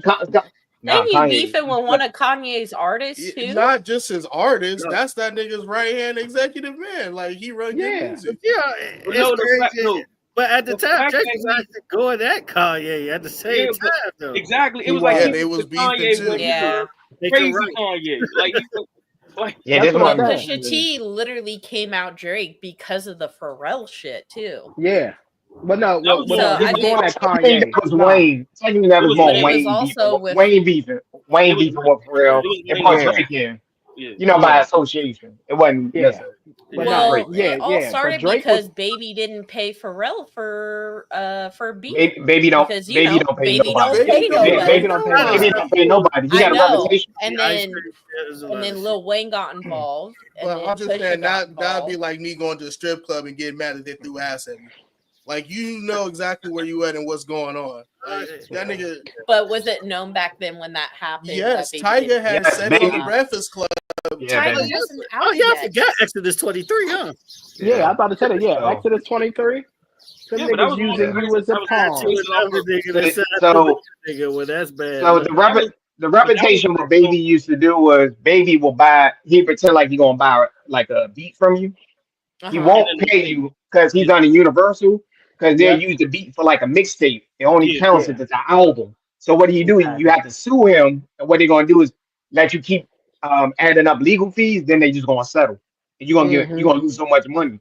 That's Baby reputation when you do business. You know, it's funny because I just watched an interview with 2 Chainz on how they was in a studio, I think down in Atlanta, and Baby was next door with Cash Money, so like a bunch of dudes, and he was selling weed at the time. and he hooked him up with a bunch of weed, and he didn't get paid for it. No, of course not. That's how that goes every day. They ain't paying for shit. But not at all. Realize, a lot of celebrities don't pay for stuff. No, not at all. You ain't seen that episode with what was it? Chris Rock. Them niggas ain't dying for you. But short comedian. But Kevin Hart, Chris Rock and Kevin Hart, and Chris Rock was just eating at places and walking out because he was so famous he don't gotta pay.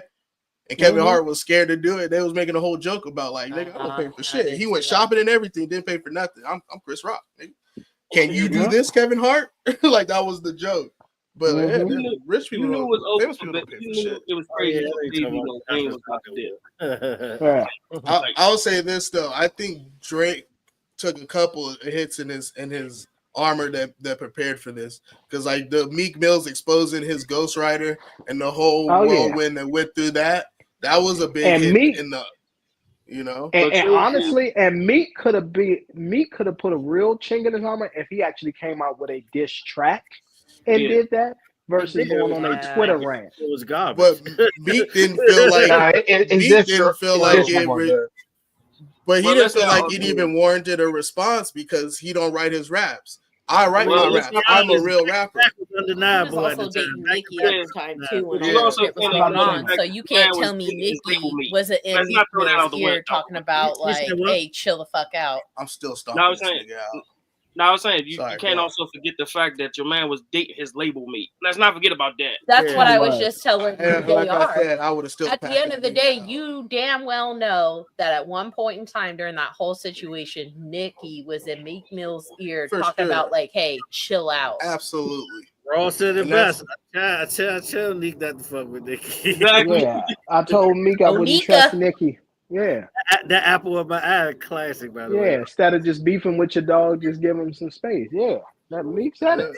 One day we're gonna have a conversation about Ross's discography. It's up there. It is up. Oh, definitely up there, but I'm until. Yeah. Ross makes. Rich Forever might be one of the best mixtapes of all time. It is. It's top 2, top 3 mixtapes. It's top 5. Yeah, Rich Forever. We gonna have to talk about it. But. No, but let me see. But I think I think there was a series of things that led up to this perfect storm with Kendrick coming in and doing this, because it had already kind of built up. There was a little snowball that had built up. And then they've been sneak dissing each other for years. I think Kendrick has been winning the sneak dissing personally, because he kind of been, you know, his sneak diss has been a little bit more forward. But the thing with Kendrick's sneak disses is like, you may know who he's talking about, but you don't really know who he's talking about.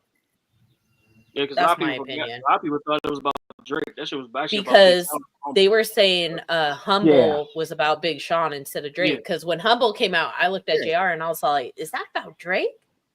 Nah, that was. And then when I went down a rabbit hole and I was like, "Oh, that was Drake." But Big Sean. Why was that against Big Sean? What did Big Sean do to warrant that? That's just a control. I think it goes all the way back to the control from the answer. Because Kendrick outdid him on his own fucking song. He went at nobody was talking about the Big Sean verse. Big Sean at the time was considered a new artist too. A new artist at the time. Yeah. So he kind of just he'd only been out for a few years.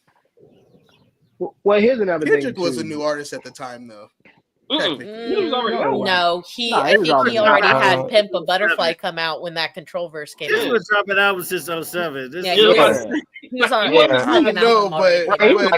but did nobody know about Kendrick in 07? Like, you had to been an LA nigga or on the West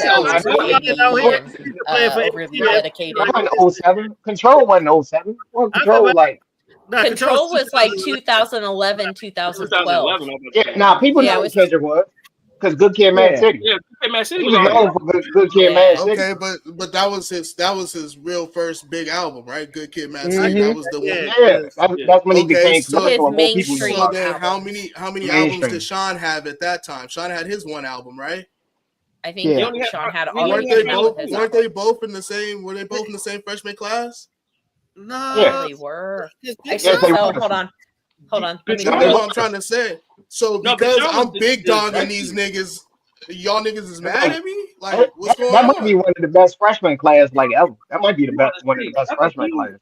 Well, this is why Kendrick got to do what he got to do because the West don't get that respect no more. When you say 09 freshman class might be the best. Yeah, but that's 09 2010. I mean, you had them. You had Wale.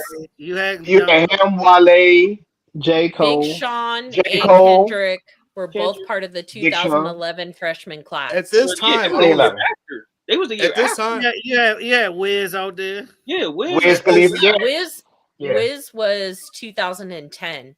Yeah, that was with J. Cole, Pill, Nipsey, Freddie Gibbs. It's a different class. That's arguably the best class. Wait, they're saying Big Sean was 2010, but they're saying Big Sean was part of 2011 also. They all came up together. They all used to tour. He did They all used to tour together. So, but what I'm telling you is they not Big Crit. What I'm saying is they not. They was right there. They came up together. Big Crit slept on. Yeah, they came up. Put it like this. I love me some Big Crit. Put it like this. So how do you punish a nigga who's big dogging everybody in his class? Like well, you y'all can't hate really and punish then. them. He called out names, though.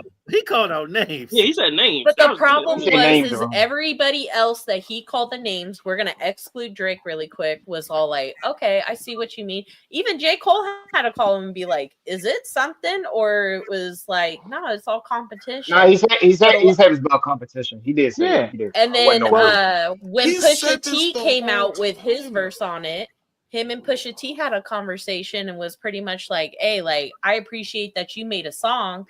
That was like my whole intention was to get the fucking hip hop community riled up. Get the shit going again. We New York at the time they ain't like that either. What he said was kidding. Oh no. Who can Pusha T? Hold on. Even Joe Budden dropped a verse. But y'all know where that reference come from, right? That's a movie. Yeah, and that come from the Corrupt verse, and everybody that got on Corrupt's head. So I'm like, if niggas know their hip hop history, it wasn't really. Well, here's the thing. New York. One of the things I appreciate. West Coast niggas saying it. Yeah, but it was about it was around the time value versus. But it was around the time. You got people who don't really know hip hop history. Yeah. Taking shit like that means something from past history and being like, well, he's saying New York and not knowing the reasoning behind why Kendrick said it. Well, here's the thing. I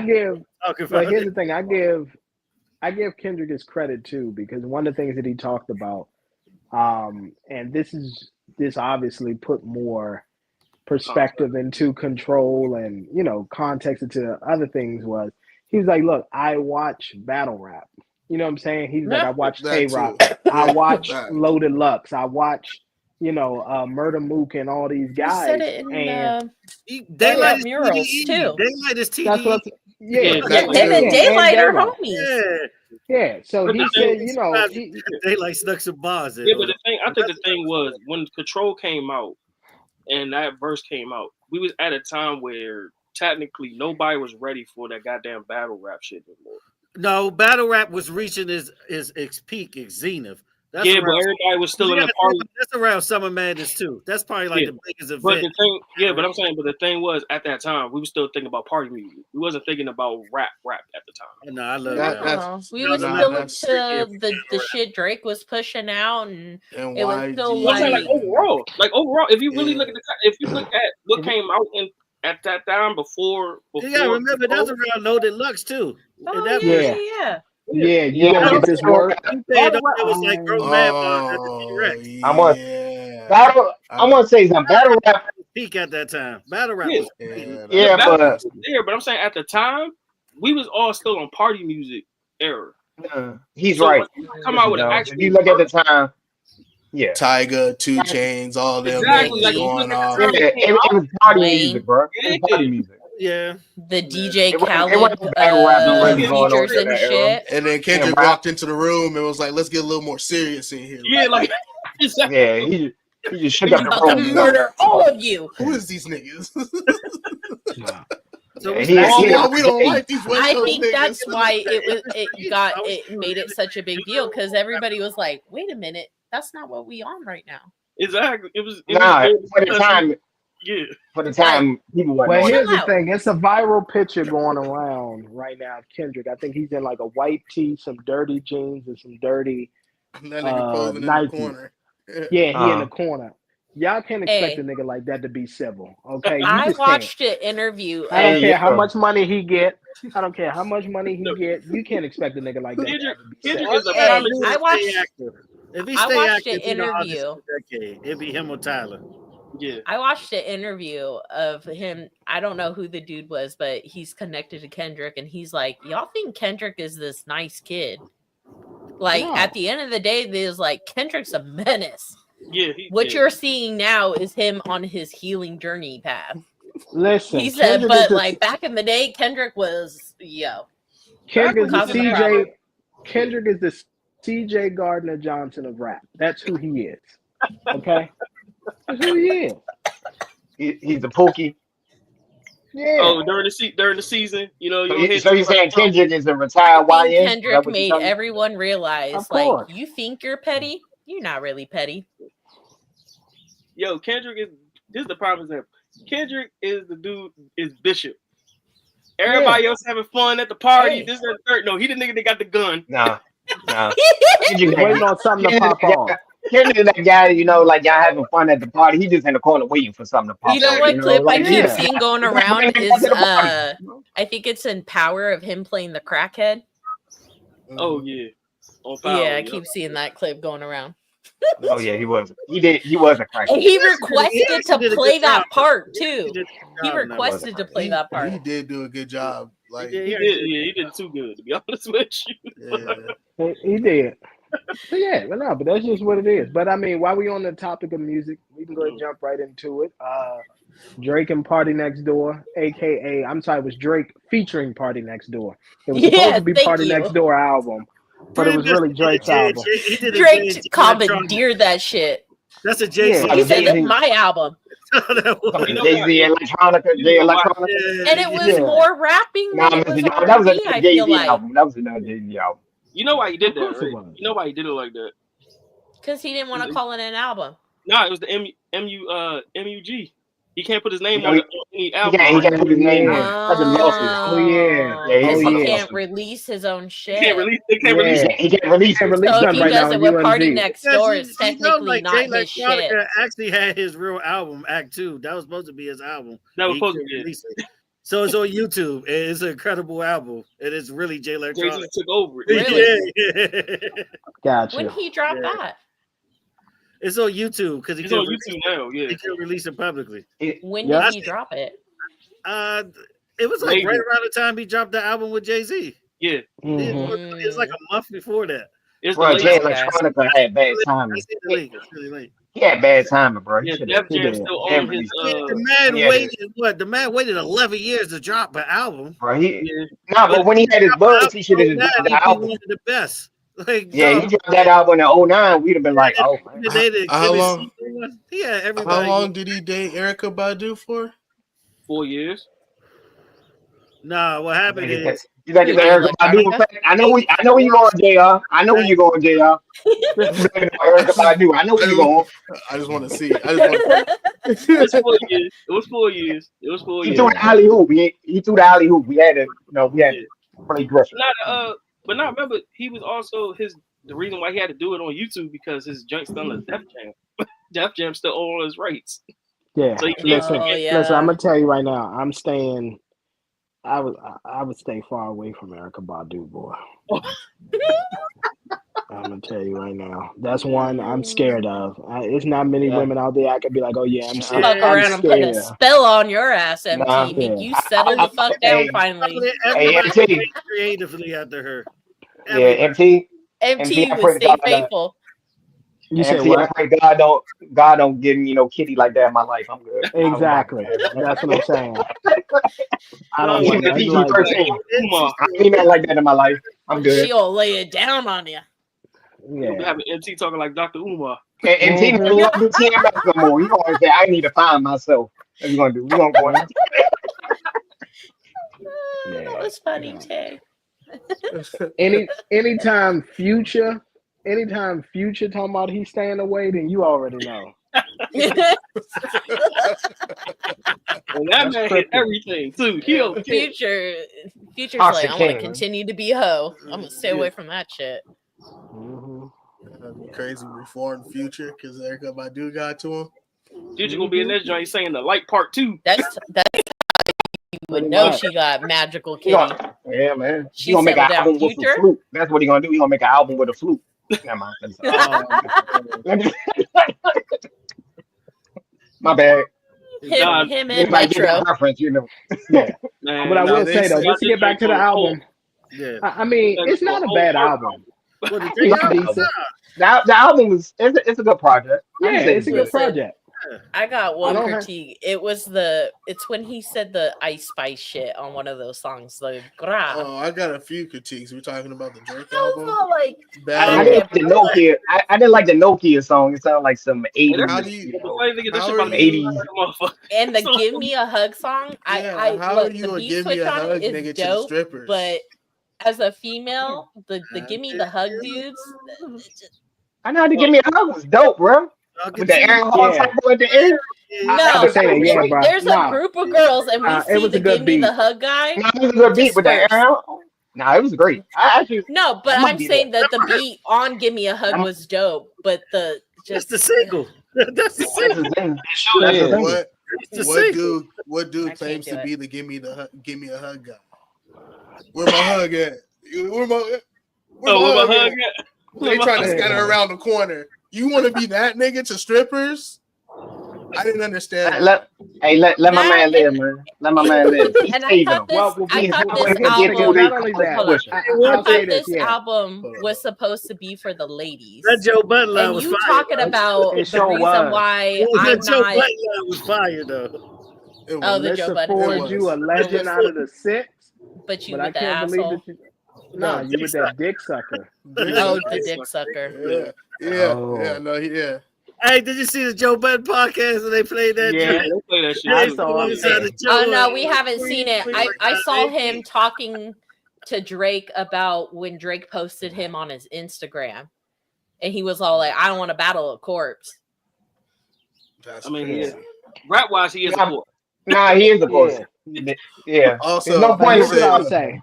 Yeah, but he said, "I don't." After you've been beaten all year by Kendrick, I don't want it. He also said you're a whore and just like me or something like that. Like he called him a whore. He called him a bitch. I'm sorry. I'm not gonna lie. Go ahead. Joe Budden's the last motherfucker I need to hear anything about rap beefs or anything. Literally. I mean, he a legend in him. He a legend in him. He is a Joe legend. Budden's commentary is he beat refreshing. G-Unit by himself. I like. Hey, you know what else he a legend like of, Joe Budden. He beat G-Unit by himself. You know what else he? You know what else he a legend of? Physically harmed. Yeah, DV type of guy. If you know what I'm saying, DV. I mean domestic violence. If you guys missed. Hey, the naked comment he made. He said, "I'm here and I'm dressed." Yeah, on the podcast. You really think I'm gonna take relationship advice from a dick? Okay. No, hell no. Nobody taking relationship advice, but the commentary from Joe is funny. It's funny. It's funny as fuck. Real quick. What we give this 1 out of 5? I'll give it a 2.5 or a 3. Yeah, I give it like a solid 3. Yeah, don't ask me. If I had to go 1 to 10 scale, some of them songs in the second half, I'm like Nokia. They could have exactly. Yeah. What's the song? Padre. Something Padre. Yeah, they could have told that shit. That shit could have been dumpster fire. That shit was trash. Here's the thing. Frisbee. Here's the problem that I have. So there's a couple problems that I had. Overall, it was a nice project, but I agree with Tay and Josh. First of all, it was too many songs on there. 21, I didn't need that many. You could have gave us a solid 14 to 16 tracks, and I would have been okay. Yeah, I'm fine with 11. The first 11 could have been out. I would have said 15. 15 tracks max. 15. Some of that other stuff. Okay. That should have been unreleased. They should have just dropped those. Those songs shouldn't have made out. The first 11 should have been out. Bro, that Nokia song was. I was like, what the hell am I listening to? That shit sound like really scorned. Like. The crazy thing about that Nokia song, it's about to be a TikTok trend like hell. That's the only thing about it. Of course it is. But yeah, so it was that, and then I just felt like that he was more so hypocrite. So look, "Give Me a Hug" is my favorite track on that album, but I also That's the felt best like track. that he was. That's the best track It on the is, album. but I also felt like that he was hypocritical in that track because how you gonna say, F a rap beef, I'm trying to get the party lit, but then yet you calling out Joe Budden and you sneak this and Kendrick on there too. So it just didn't make sense to me. I'm like, that's a little I bit. felt like "Give Me a Hug" was like an affirmation song for Drake. Like he was talking about how he's still the best and how like people want to see him on shirts for RIP. Like I just felt like it was more like that line was fire. I still that am rip, the best. That rip like the Hogan, RIP song, that was fire. with the shirt, that was dope. That was that was a bar. That was a bar. It was a bar. Rip like Hulk Hogan was a bar. Yeah.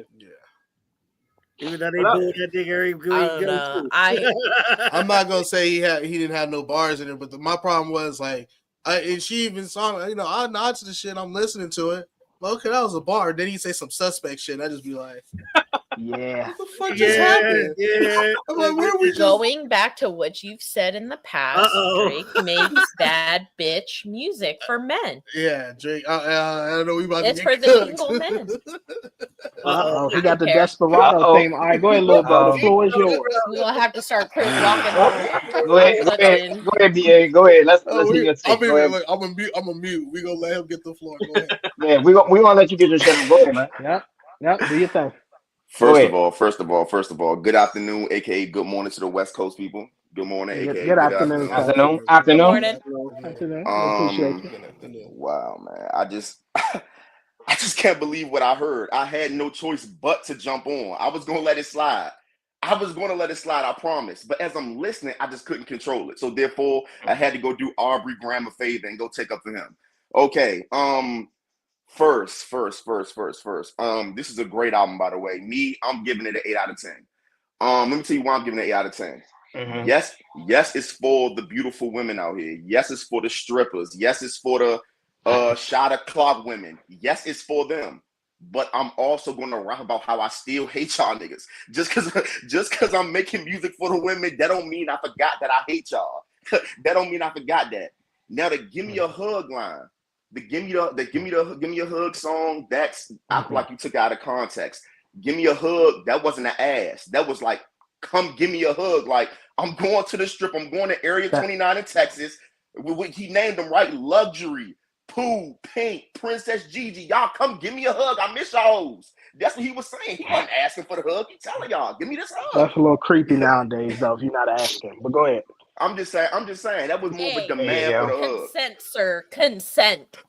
We're gonna let him continue. Listen. Nah, let him get his stuff on. Let him get his stuff on. All in all, I feel like this is a great song. I feel like he was just testing things, to be honest with you. Like he said, the Nokia song, the songs with who was it? The Yeba. That was just okay, let me just throw this out here to cater to my, other audience. But I like it. 8 out of 10 for me. 8 out of 10 for me. What you guys think? 8 out of 10.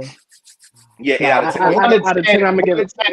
I give it like a B or C. Yeah, I'm gonna give it a 6. I give it a 7. If it's out of 10, I give it a 7. I give it a 7. It's like 7. Can't use 7. I can't rate it because I'm a A1 Drake hater, so I'm stepping away. But I didn't look at it as a rapper. I look at it like R&B hybrid out. So I looked at it differently than I know a lot of people like I want to hear bars. I want to hear them. I like I wouldn't go in listening to that. It's like a hybrid. I was about to say, well, here's the issue. So the title of it is called Some Sexy Songs for You. There was nothing sexy about Give Me a Hug. This is what I'm saying. So my thing is, it can't be completely like that, bro. It had this. Never mind. Yeah, I took it too little. So if you've ever Drake has lost his power like they did in Space Jam. Kendrick, he didn't touch a mic or something. No, he didn't lose his power. I think we're finally realizing how cringe some of Drake's This is why I say that. I've been watching his stage performances. I don't see the same confidence in this nigga. He out there, he trying to. It looked like a nigga who's been punched a bunch of times in the face, and he's getting up because everybody's telling him to get up. He really don't want to get up. I wanted to disagree with you. This is how I feel. Drake is a big artist. Yes. Well, I'm Globally, saying like this. He's a huge scale. artist, and he's gonna have the engine behind him regardless. That's gonna happen.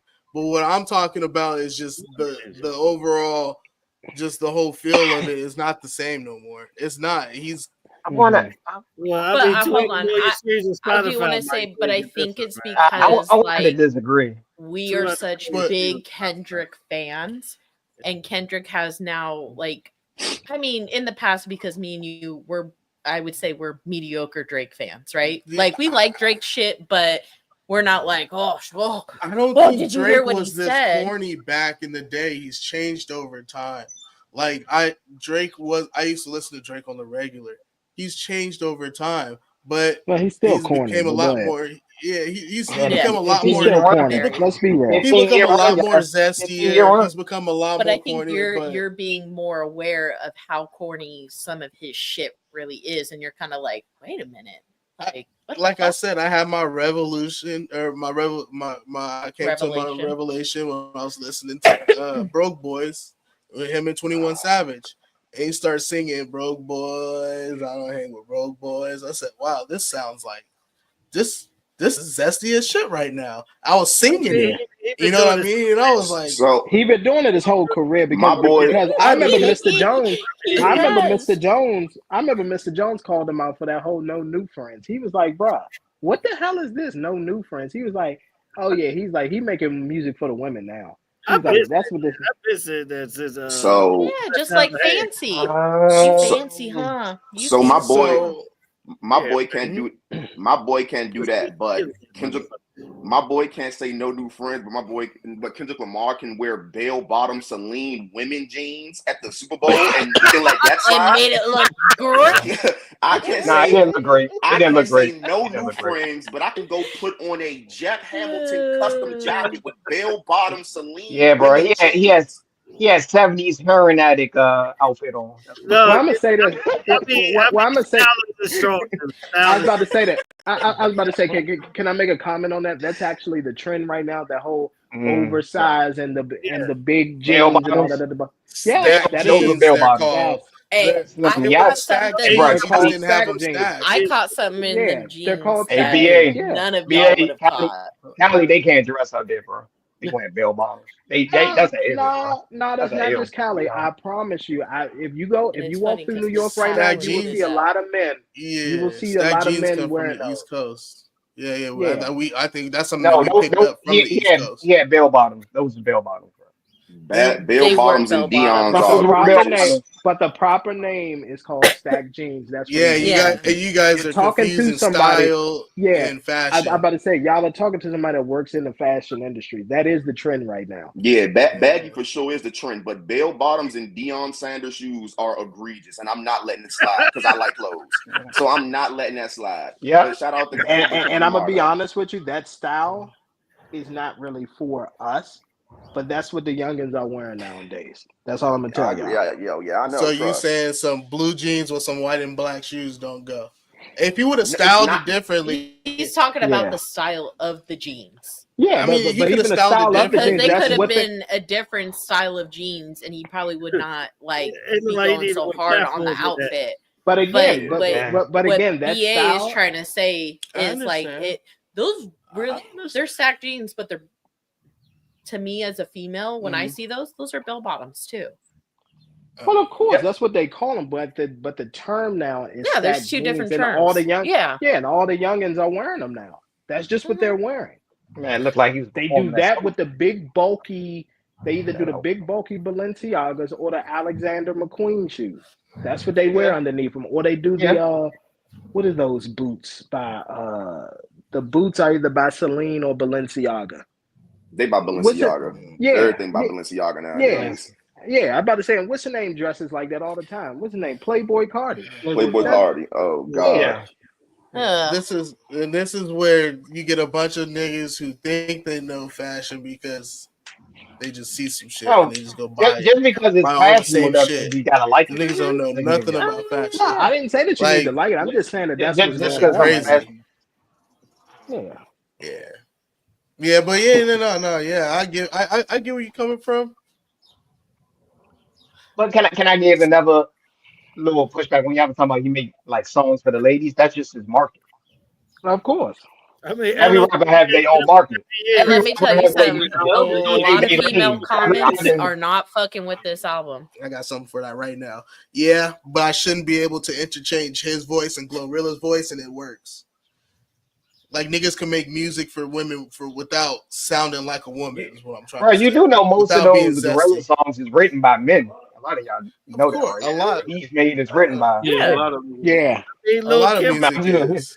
A Biggie reference track. Yeah, I'm about to say Biggie wrote most of Big Little Kim. I'm about to say, I'm about to say, Biggie said a girl looks so good, he'll suck her daddy's dick. That was ridiculous. That was ridiculous. I don't know what that even meant. Diddy on that. You can't even say no Diddy on that. Yeah, you can't. Like blatant. That beat is so fire too. It kind of ruined it. That's like one of my favorite D-Dot beats. That was crazy. Yeah, to look back. Yeah, listen back. Like, wait, did he just say? Yeah. And then what makes me even madder because it's right after Everyday Struggle, which is like my favorite song with it. Yeah. All right, y'all. We got about 5 more minutes because I want to watch the rest of this UConn South Carolina game. Your parlay? Yeah. Parlay on it? No, it ain't about a parlay. It's just this is real basketball. I do want to see something. Please don't. What y'all think about the NBA All-Star? Yeah, I was gonna say that real quick. Horrible. I mean, NBA All-Star. I mean, it is what it is. Horrible. It is what it is. It's done, bro. Yeah, it's done. But here's what I will say. I give Mac McClung his credit, right? Because I know we were talking about in the group chat about how he how he did something that was done before as far as like jumping over the car. How he did it. I was about to say that is how he did it. He jumped over the actual driver's side door versus Blake Griffin who jumped across the hood. Yeah. Come on, man. Yeah. MT, that was just a big Kia commercial, bro. That's all it was. You know, they sponsored by the NBA. You do I was about to say that. It was a big Kia commercial. That's all it was. Yeah, Kia is a huge NBA sponsor. Oh, you got a Kia? He jumped Kia boy? Oh, you're a Kia boy? Oh, okay. Kia boy. Kia boy's up. Be careful on the DMV with those Kias, bro. The only thing I didn't like though is I feel like he did the same dunk 3 times in a row. The same shit, the same setup with jumping over a nigga with a nigga holding shit. Did it off the rim. That was fire. Yeah. That shit was fire. It was fire. But I ain't gonna lie to you. With the competition it is right now, you don't have to do shit in the dunk contest. No, you don't. That's too. It's not what it needs to be. I'm about to say Castle was decent. And here's another thing. I want to give an L. I want to give an L to somebody real quick since we talking about dunk contest. I want to give it to John Morant. Please, I'm tired of all of this. No, because I'm tired of all this. These guys, they do this all the time every year. Whenever there's a good spectacular dunk and all that, such and such gonna make me get in the dunk contest. They're gonna make me do this and that. Nigga, just shut up and sign up. Okay? Either you're gonna do it or you're not. Okay? We sat there and watched LeBron lie to millions of fans on national TV. Oh, yeah, you can book it next year, 2010. Yeah, 2010, I'm going to be up in there. No, you didn't. And John Morant, we know you're not going to do it. And he tried to tag other people.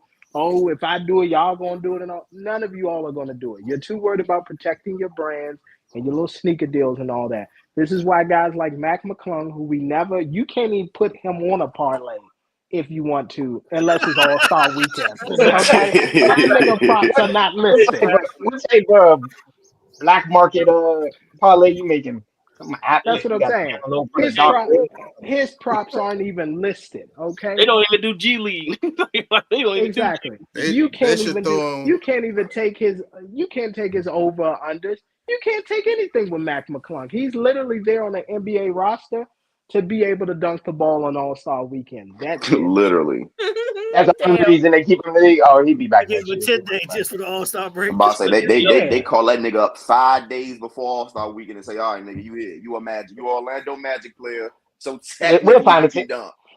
We'll find a team for you. They need to throw in one of these professional dunk contest people. Just throw him in the mix and act like he from a team. Let this nigga go off. But that's the thing. They should just bring them out there. That's him, pretty much. They should just bring them out there to do the dunk competition now. But that's the thing. And like, just to allude to Mr. Jones' point, that is what the All-Star game is missing. And like they were showing like old Vince Carter highlights and all that kind of. That's what the All-Star game is missing. Is they have Vince Carter narrating the shit like he's trying to hype it up. Like that's how bad it's got. Star that really won it. Dwight Howard? Probably Aaron Gordon. Aaron Gordon. He wasn't a star at the time. I would say Dwight Howard. Dwight Howard is the last star. Dwight Howard, the last star. Yeah, that's true because Aaron Gordon became a star later on. Blake was a star at the time. Yeah, him and Blake is probably the last two. Well, who came first? Was it Blake? Was it Blake? No, I can't remember. It was Dwight. The White was first. Yeah, White was it was first, the right? White. Then it was Blake Griffin. Then it was okay. Yeah. Just trying to timeline.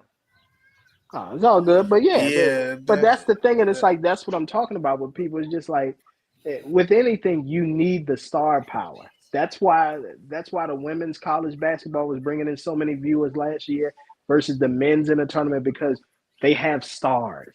Well, that's what people want to see. Dunk contest, that should be way better than NBA's. It does. But the funny thing is, the other thing about women's basketball is that it's actually basketball. Like there is like no, you know what I'm saying?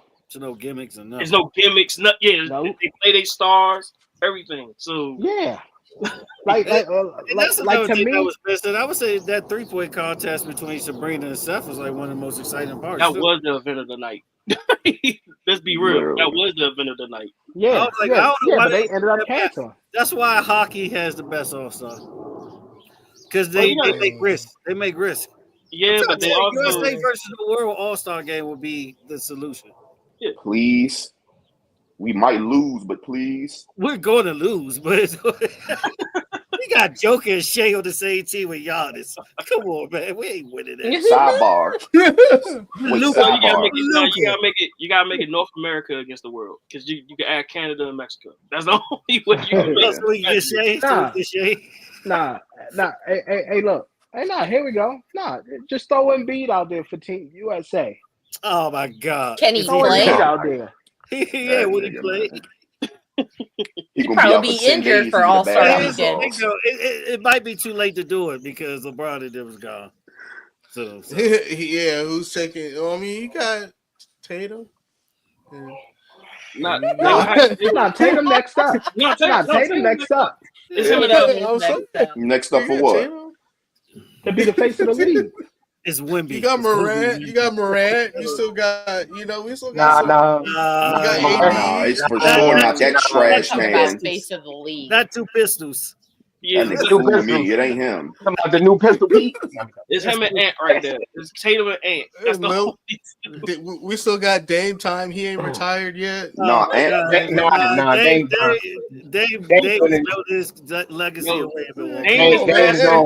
Help me. Help. Anthony Edwards just came out on his YouTube. Ant was like, he don't want to be the face of the league. He just want to be somebody who just come out, get bucked, and just go home. He don't want to be the face Charles Barkley. That's all he No, rings. he want to be Charles Barkley. That's who he want to be. With no rings. Yeah, pretty much.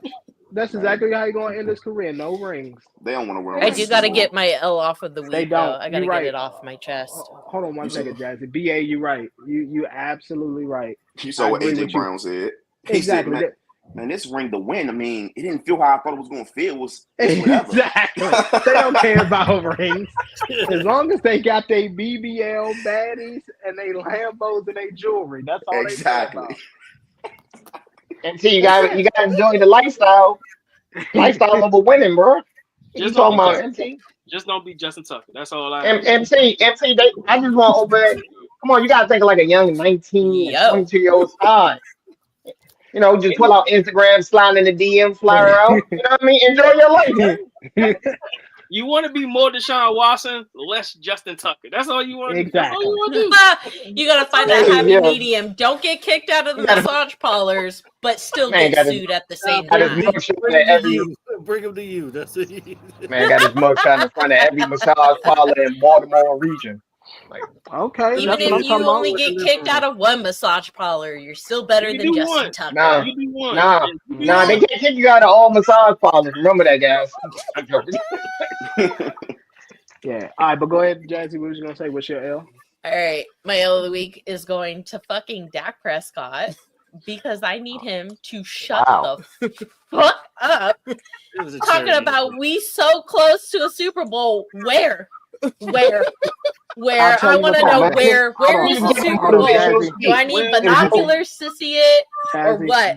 Jazzy, I'm gonna tell you what happened. To shut up. I'm gonna tell you what happened. He realized that this is what Dak Prescott realized. He said, "Okay." He looked at the climate of the country. He knows that he's a DEI hire, and he said, "How can I get on Jerry Jones' good side to get this last contract extension?" Wow. I need to talk like Jerry Jones, and that's what he did.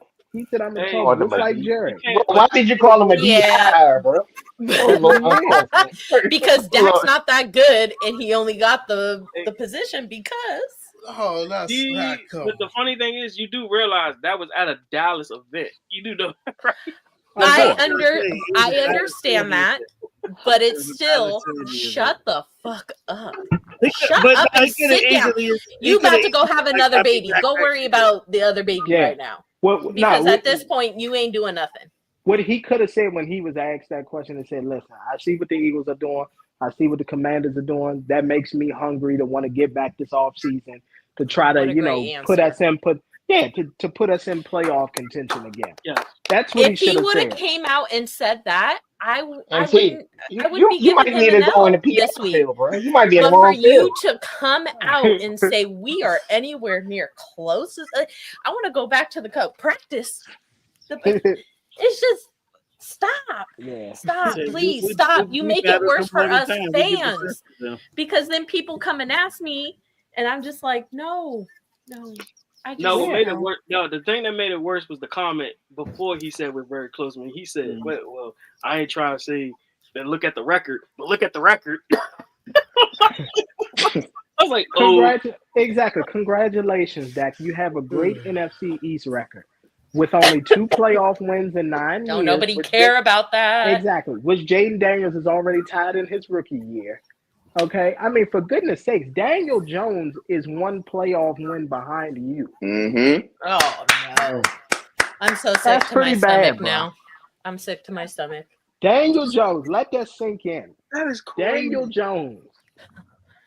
Mm-hmm. Now when you think about it, that is whoa, why we disrespecting? Whoa. Daniel Jones is 1. I mean, he don't play for the Giants no more. You ain't got to defend him no more. Yeah. He's on. Daniel Jones. It's okay. You right. You don't got to defend him no more, I'm gonna say you're not with the Giants. I can say if you're still with the Giants. That's you gotta do the TO. You gotta cry. That's my quarterback. That's what you gotta do. That's my quarterback. Are we all giving out L of the week? Because I for sure got an L of the week. Yeah, go ahead. Absolutely. Go ahead. It's a free for all. Nigga, the Los Angeles Rams smoking crack if they think we giving our 3rd pickup for Matthew Stafford. I did about the moment that they just straight. I'm like, they are smoking crack. Wait, I didn't see that. They trying to what was that? They're trying to get the Giants. Yeah. Right? The Giants? Yeah, we're trying to get Matthew Stafford so we don't have to draft a QB and maybe like an Abdul Carter or get like a Travis Hunter. So but they want the 3rd pick for it. Yeah. The fuck? The Rams want to give Stafford maybe to the Giants for a 3rd round pick. Yeah. But he's saying the Rams smoking crack. You said what? Yeah, pretty bad. If it was a younger Stafford, it wouldn't be that bad, but no, Stafford go there and be his last season. It sure will. He might as well stay that career. Because here's the thing. But who's going to replace Stafford? Are you going to draft somebody? Yeah. No, we got. They're going to. First of all, we have the most potential on our roster than anybody else in the NFL does. Listen. I know that sounds crazy, but look, if you put the names, when I say the names, we have the most potential. We first of all, we're way closer to a Super Bowl than the Commanders. He just got a black nigga that can run. I keep telling y'all that. Nah. I keep telling Nah. the Commanders are not better than us. They have a black man that can run. That is the only difference. They got a black man that can run. We have Tommy DeVito, a soprano. Nah, bro. My God. I want to dispute you. You don't like Terry? Terry? Terry top I'm about to say. Terry McLaurin? Terry, nice. Yeah, Terry McLaurin, and he's better than Malik Neighbors. At what? At what? All right. Woo! Hey, right now he is. Right now he is. He's better. When you see the potential. Yeah, rookie, bro. You can't compare a rookie to somebody better. No. Yeah, that's a bad comparison. You can. What? That was Terry McLaurin's what? Third year? Third? No, he did it for 5 or 6. Yeah. Now Terry been around for a while. Yeah, Billy came in with Haskins. I was about to say Malik Neighbors just had like 9. He just had like 9 touchdowns, 1,200 yards, and 100 receptions, and missed 2 games. We're not doing this. Terry McLaurin, you're bad. I'm not doing this with Terry McLaurin. I don't respect this game. Nah, but hold on. Here's why I respect Terry McLaurin. He gives me those Mike Evans vibes a little bit. Had all them different quarterbacks, different coordinators, but he's still consistent. You know what? Now you got a quarterback, he's better. But I'll probably say the Commanders is good because they got a young quarterback, they got Scary Terry, and they got a bunch of cap space. They got a lot of. Yeah, they just need a running back. They need a running back and work on that secondary too. They need a secondary. They need that secondary is trash, bro. That secondary is they need some run stoppers on defense too. Jesus Christ. Yeah. I'm gonna say this, and I don't want to get canceled. I'm gonna say this, and I don't want to get canceled. Go ahead. Guys, the black QBs are meta. The black QBs are meta. Like, come on, what bro. You mean? They're what meta. You mean, meta? What you mean? What does that mean? That's what's in right now. You remember? Listen. I'm almost UNC status. I'm not a YN. You got to break that down, okay? All right. Pretty much meta. Meta is pretty much something that's like, that's the go-to. Like, that's just something that you have to do if you want to win. Hear me out. Anthony Richardson. You know why the Colts took that nigga so high? Because they said this is a black 6'4", 240-pound QB who can run the ball. If we can get him to throw the ball, we damn near got the best QB in the league. And that's exactly what J.D. Daniels did. Anthony Richardson had a good workout. He had a good pro day. Yeah, they went off his workout. If you look at his tapes, he wasn't that good at Florida. Nah, he wasn't. I'll say this. I'll say this. At this point, I'll say this. With the way that the league is transitioning, obviously, you had Mahomes that dominated all these years, and then you got Hurts that just won his first Super Bowl. I'm going to be honest with you. The only thing that's going to save white quarterbacks at this point is Arch Manning. Arch Manning got to be the guy. Because white chocolates, they phasing out. Yeah. They're phasing out. It don't have to be. Even with Arch, he's the most mobile man in the damn family. He is. Listen to Young Boy. Yeah, because you know the old way of staying in the pocket, being in the pocket. Nah, you can't do that. Defensive linemen are too skilled for that shit now. You can't just stay in the pocket anymore. You can't stay in the pocket. You gotta be able to stem plays. I'm not saying you gotta run around like Michael Vick or something. You gotta know how to stem plays, running with your legs. Scramble. Like Joe Burrow. Like Joe Burrow. Yeah, Joe Burrow. He can extend plays. Justin Herbert, he can, even though he's horrible with throwing on the run. He is terrible throwing on the run. That nigga's Madden rating for throwing on the run should be a 60. Okay, he is horrible. He's horrible, but that's what it's all about now. Is just being able to get out and extend the plays, and that's what Arch Manning. He's the last hope though for white QBs. If he don't do it, the black man is going to rule the NFL. We just never three-peat because they just not going to let us do that. They not even switch these niggas' positions no more. That's how you know it's over. Yep. And then we got to think about what's for us next, right? What are we taking over next? Hopefully hockey. Hockey? Nah. We created hockey, so we just got to take it back. You know what I mean? Nah, white man will never let it happen. Yeah, Supon was your best bet. Yeah, I'm about to say, I'll tell you right now, the only way, I'll tell you right now, the reason, it's 2 reasons why that it's going to be difficult for us to take care of hockey. Number one, those contracts. Don't compare anything to the NFL or the NBA. Niggas need that $100 million for you know how a normal black person wants 6 figures to solidify themselves. rich, those athletes, they need $100 million to solidify themselves. Once they get that $100 million contract, you can't tell them nothing. They sipping lean, BBL baddies. They got weed and they got MC, you can't fly no Instagram baddies on a regular with an NHL budget. Exactly. You can't trick like that. Listen. You think you could go out there and have 8 different kids with 8 different women on an NHL salary? Absolutely not. Hell no. What's wrong with y'all? You gonna Connor McDavid? Connor McDavid, the best hockey player in the league. That nigga got a contract 7 years for $13 million. That's what I'm saying. Niggas not doing that. Black niggas is not doing that. 12.5 a year. He gets 12.5 a year. 12.5 a year. 12.5 a year. 12.5 a year. That's like the 7th man off the bench in the NBA. That's what I'm saying. That's what the kicker makes. Wow. That's what I'm saying, bro. You go out there. Hey, Josh, you go out there doing garbage time for the Celtics when they blowing the team out by 40 and make that. And make 12 million. And guess what? MT, I don't have to work out in the all season. I just show up. That's what I'm saying.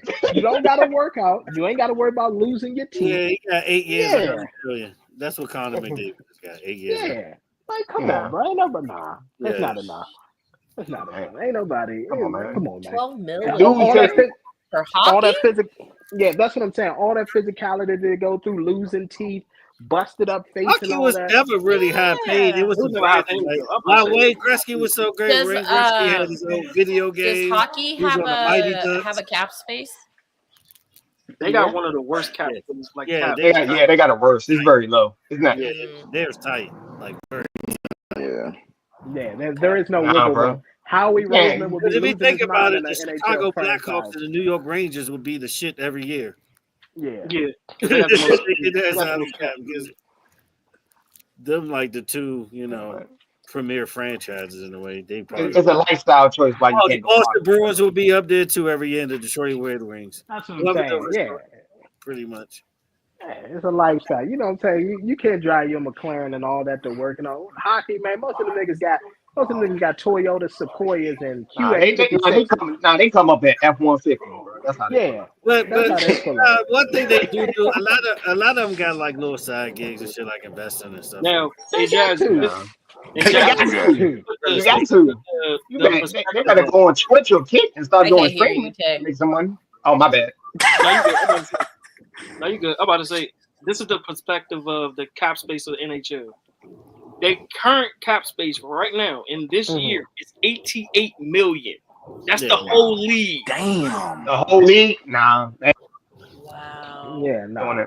There ain't no ice skating unless it's going to help me. So is each team capped at $88 million?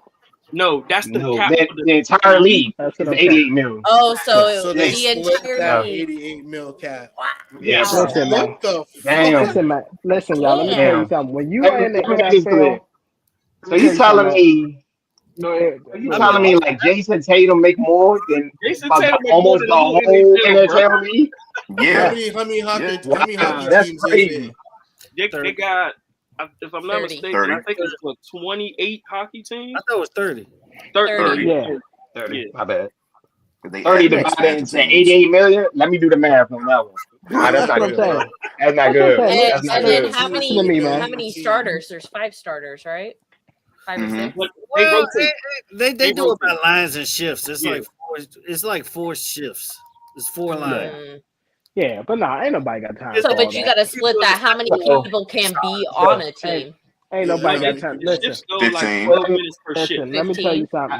me tell you something. As a proud black athlete, you need to be able to be like Pinky from Next Friday. Okay, you need to have a girlfirlend, a wife on the side, multiple baby mamas. You gotta have at least one side family as a I mean, you gotta have a side family somewhere. Definitely. But you know what I think it needs though? NHL and then you gotta have brothers. That's true, but hold on. And then you gotta have 2 strippers in your major city. You gotta have one in Vegas, one in Miami. You gotta be paying their rent every month. That's what you gotta be able to do. No, you gotta be helping them pay their college tuition. MC, that's what the stripper, stereotype is. Most strippers are dropping out of college. They're not even going to college. You know what I'm saying? That's the myth. You got Yeah. They done dropped out. But go ahead. What was you saying, BA? You said we got more brothers. My Oh brothers yeah, they are gotta not have gonna. more brothers. Brothers not gonna do it. It's not enough diamond chains walking in that locker room. Yeah, That's Hey, what I'm look, saying. But can I yeah, no, while hockey probably not in the and it's not as accessible to get to a yeah. hockey I'm rink. just gonna say that. I'm just gonna say that. Yeah. You gotta think about in the urban Every area. You don't see state too gonna many have hockey rings or somebody. It's You, a you don't see basketball like court everywhere. yeah. If it's that 5 is miles true. from your house, it's a basketball court. Nah, basketball. I'm Oh, going to tell you where y'all need to push y'all kids to. You need to push your kids to soccer. Y'all sleeping on soccer. soccer or Oh yeah, baseball? Yeah, Soccer Yeah, players make yeah. bread, bro. baseball got them I agree with slave soccer. deals. I can't If do you can that. go pro like 15, Baseball, your first contract gonna be a slave deal. You gotta go through the Yeah. slave deal. Your first contract Them gonna be a slave baseball deal. contracts, they be like, I give you 300 30,000. million for 20 years. I'm not doing all that, bro. Yeah, bro. You gonna be paying for like some. they be guaranteed in baseball though. It's Yeah, You gonna be guaranteed. paying yeah. for a You minor. get a 5-year, 14. What was it? 5-year, $12 million deal. That's your rookie deal. That's how you. Yeah. I'll do it. I eat some seeds in the dugout for 20 years. Man, you gonna be in West But Alabama then minor league Yeah, team. you'll be a I was about minor to say that. years. I was about to say, yeah, that's the thing is working your way up through the. You're going to start in single or double A most definitely. Exactly. Exactly. You said it's That's- guaranteed though, right? Just take care Yeah. of how much For the Bowie Bay Sox. fuck it. I ain't gonna Exactly. pay for Bowie them. Bay Sox. Oh my Look, I god. got millions guaranteed. I'll go play for I'm Blueberry gonna be Jays playing if I for a got ring. to, I'm gonna nigga. be playing for a ring. Playing for the 51s. Playing for like the Tuscaloosa Cornhorns or something. It's gonna be like some random name. I will get What's some the- money Huskers or something. What's the cap space for the MLB? Ooh, boy. There is no cap They space. don't have There is that. no cap I space. think there is a cap space. That's the problem. It's It's not what your one. owner want to play. It's up what your owner want to pay. MLB. No That's wonder the why the Dodgers only- like that. Yeah, that's Yeah. why the Yankees hating right now. So That's they why I can't do said it. soccer, Even though the baseball, you Yankees gotta push used your to have kids to. money like that, now they owner crying because he Yo, ain't got baseball the money. got too rich for the Yankees. That's what happened. That's exactly what happened. Yeah. Yeah. He was like, yeah, Oh, we man. can buy everybody. That MLB said, owner oh, this cap over crying. $300 million. Never mind. Now baseball, whatever team you got drafted to, once you become a star, just go ahead and look out for that next team. You're gonna get your Yeah. payday. Yep. The Yankees literally went from we could pay for everybody to damn. Hold up, wait a minute. Mhm. Wait a goddamn minute. We can't pay for everybody. Yeah, he's outside our budget. He got hit for this. I mean, Yeah. just look at how much the Mets just gave Dodgers got Soto. like every Yeah, He almost got $1 billion. the Yeah, man that's Soto crazy. got Like I said- $764 million. Like I From a said, I'll baseball go eat team. some seeds in the dugout, nigga. Hit a ball every once in a blue moon because these pitchers is throwing crazy. I Fucking mean, it's crazy because you had a great season if you bat 300. That's 3 out of 10. That's Yeah. This is all. what I'm That's saying. good. You know, All you know I how gotta hard do it is is to hit hit a it 3 baseball. out of 10 times, nigga. And eat some You seeds know in how hard it is to dugout. hit a baseball. A lot of people don't about to realize It's how the hard it is hardest to hit a thing to do baseball, in bro. sports. It's the That's what hardest. it is. Baseball, hitting baseball is like the hardest thing to do, bro. It is the Yeah, hardest thing to do in It sports. is. Unless you take steroids. Or Yeah, it's they steroids said don't Yeah, necessarily mean you be yeah. good. And Even Aquanation. even with steroids don't mean you're gonna be good. When Yeah. they you did that can't P, see Hey, at a certain point. You can't when see they the did that ball. PED list, guys, it was some trash players on that list. You only It PED sure on the was. clubhouse. It It was some was. trash players on that list. Sure I ain't was. gonna lie. PEDs. I'm not losing no 50 game checks for some goddamn drugs. I'm gonna tell you that right now. Nah. Hey, I'm gonna go out there. hey, Listen. hey, if you I'm ain't gonna go cheating, out you there ain't and bet. trying, say. If you ain't cheating, you ain't trying. That's all I'm saying. I'm trying to Let me tell go. you. Steroids, the white From man. the 98 season to like 2006 is some of the best baseball I ever seen. Bro, the Yeah, steroid bro, is one of the best eras in baseball. Nobody want to have that conversation. Say what? Yeah. Steroids. Yeah, the Sammy steroid Sosa. era was The steroid era is one of the best eras Sammy of Sosa baseball. was on One of the steroids? best. It is in our It lifetime. might be the Nigga, best they was era. hitting so many You want to be home honest? runs. It is. Fucking Hey man, Hold on. don't worry about the You have some steroids. They was hitting home runs, bro. stories talking about, the 40s and 50s. Hey, but Tay, Yo, Tay gonna That's agree a with me white on dude. this. I tell you who's gonna be the next nigga to get caught up with steroids. Tyler O'Neill. You yeah, ain't gonna tell me he ain't Yeah. on it. yeah. Nah, he taking come on, man. He not Nah. taking steroids. He eating contaminated meat. Steak. Never mind. I'm sorry. Yeah. You doing the Canelo? You hilarious. That Yeah. nigga on I'm glad I extra. got the reference. That that dude keep getting like more muscle each year. I'm like, nah, they about to drug test him. And here's the crazy thing about it. This fool don't have no legs. It's just all upper body. He got nigga built like chest, no legs. Yeah. No, for real. It's the truth, bro. That nigga is built like SpongeBob, literally. Yeah.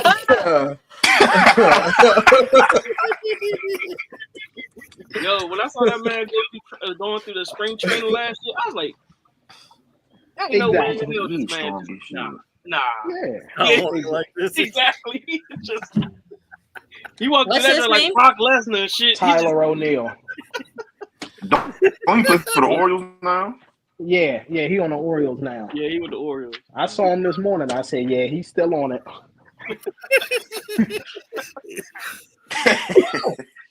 Yo, man, and that Jane walking like Brock Lesnar when he first came into WWE. He just yeah, they see him. Yeah, nigga. He said, yeah. God damn. You can't tell he's clean. He's not clean. Exactly. He's not clean. Oh my God. What the fuck does nigga like Punisher? The fuck this nigga on? Hey, the bat looked like one of them. That's what the bat looked like. I wasn't, because we didn't see it all in the earlier pictures, so I was like, "Oh, this nigga ain't that big." He looked like Lex Luger playing softball. What is this nigga did? What are you doing? What is this nigga? Whatever they say he did that shit. He did it. He can't even touch his own shoulder. That's a pro wrestler for real. That is a pro wrestler. He can't even do this. He need to call Shawn Michaels once he got his suspension. He need to go ahead and call Shawn Michaels. He's going to NXT. Yeah. Holy shit! What is this nigga doing? Yeah, he got to take steroids every meal. Take steroids for every meal. JR? The cycle.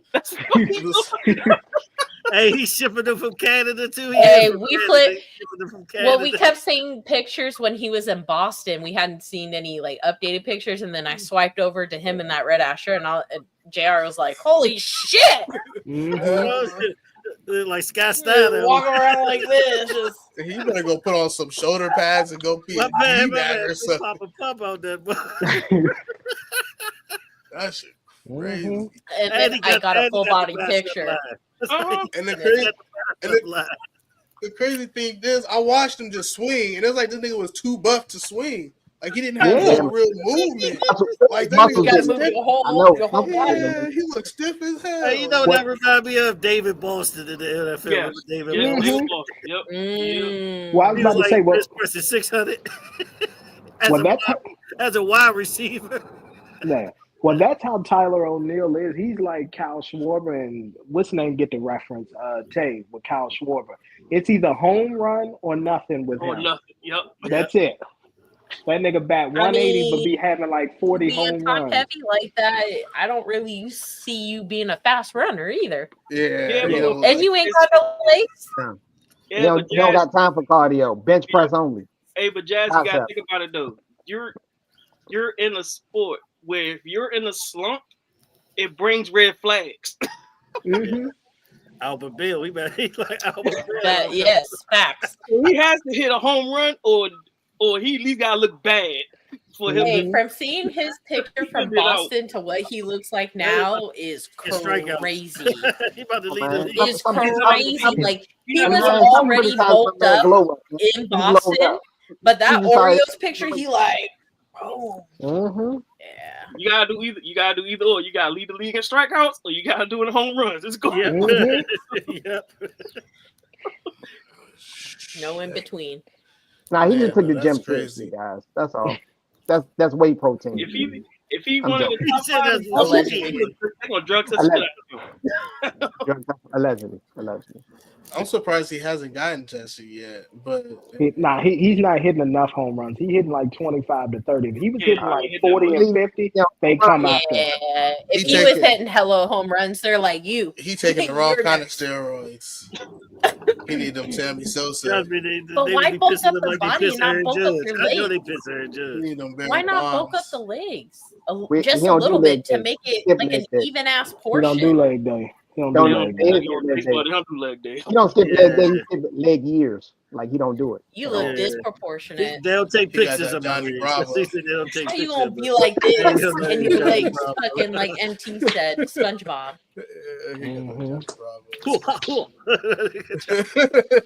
Your man Alexander look like Johnny Bravo. Oh yeah, you feel like Johnny Bravo. Damn.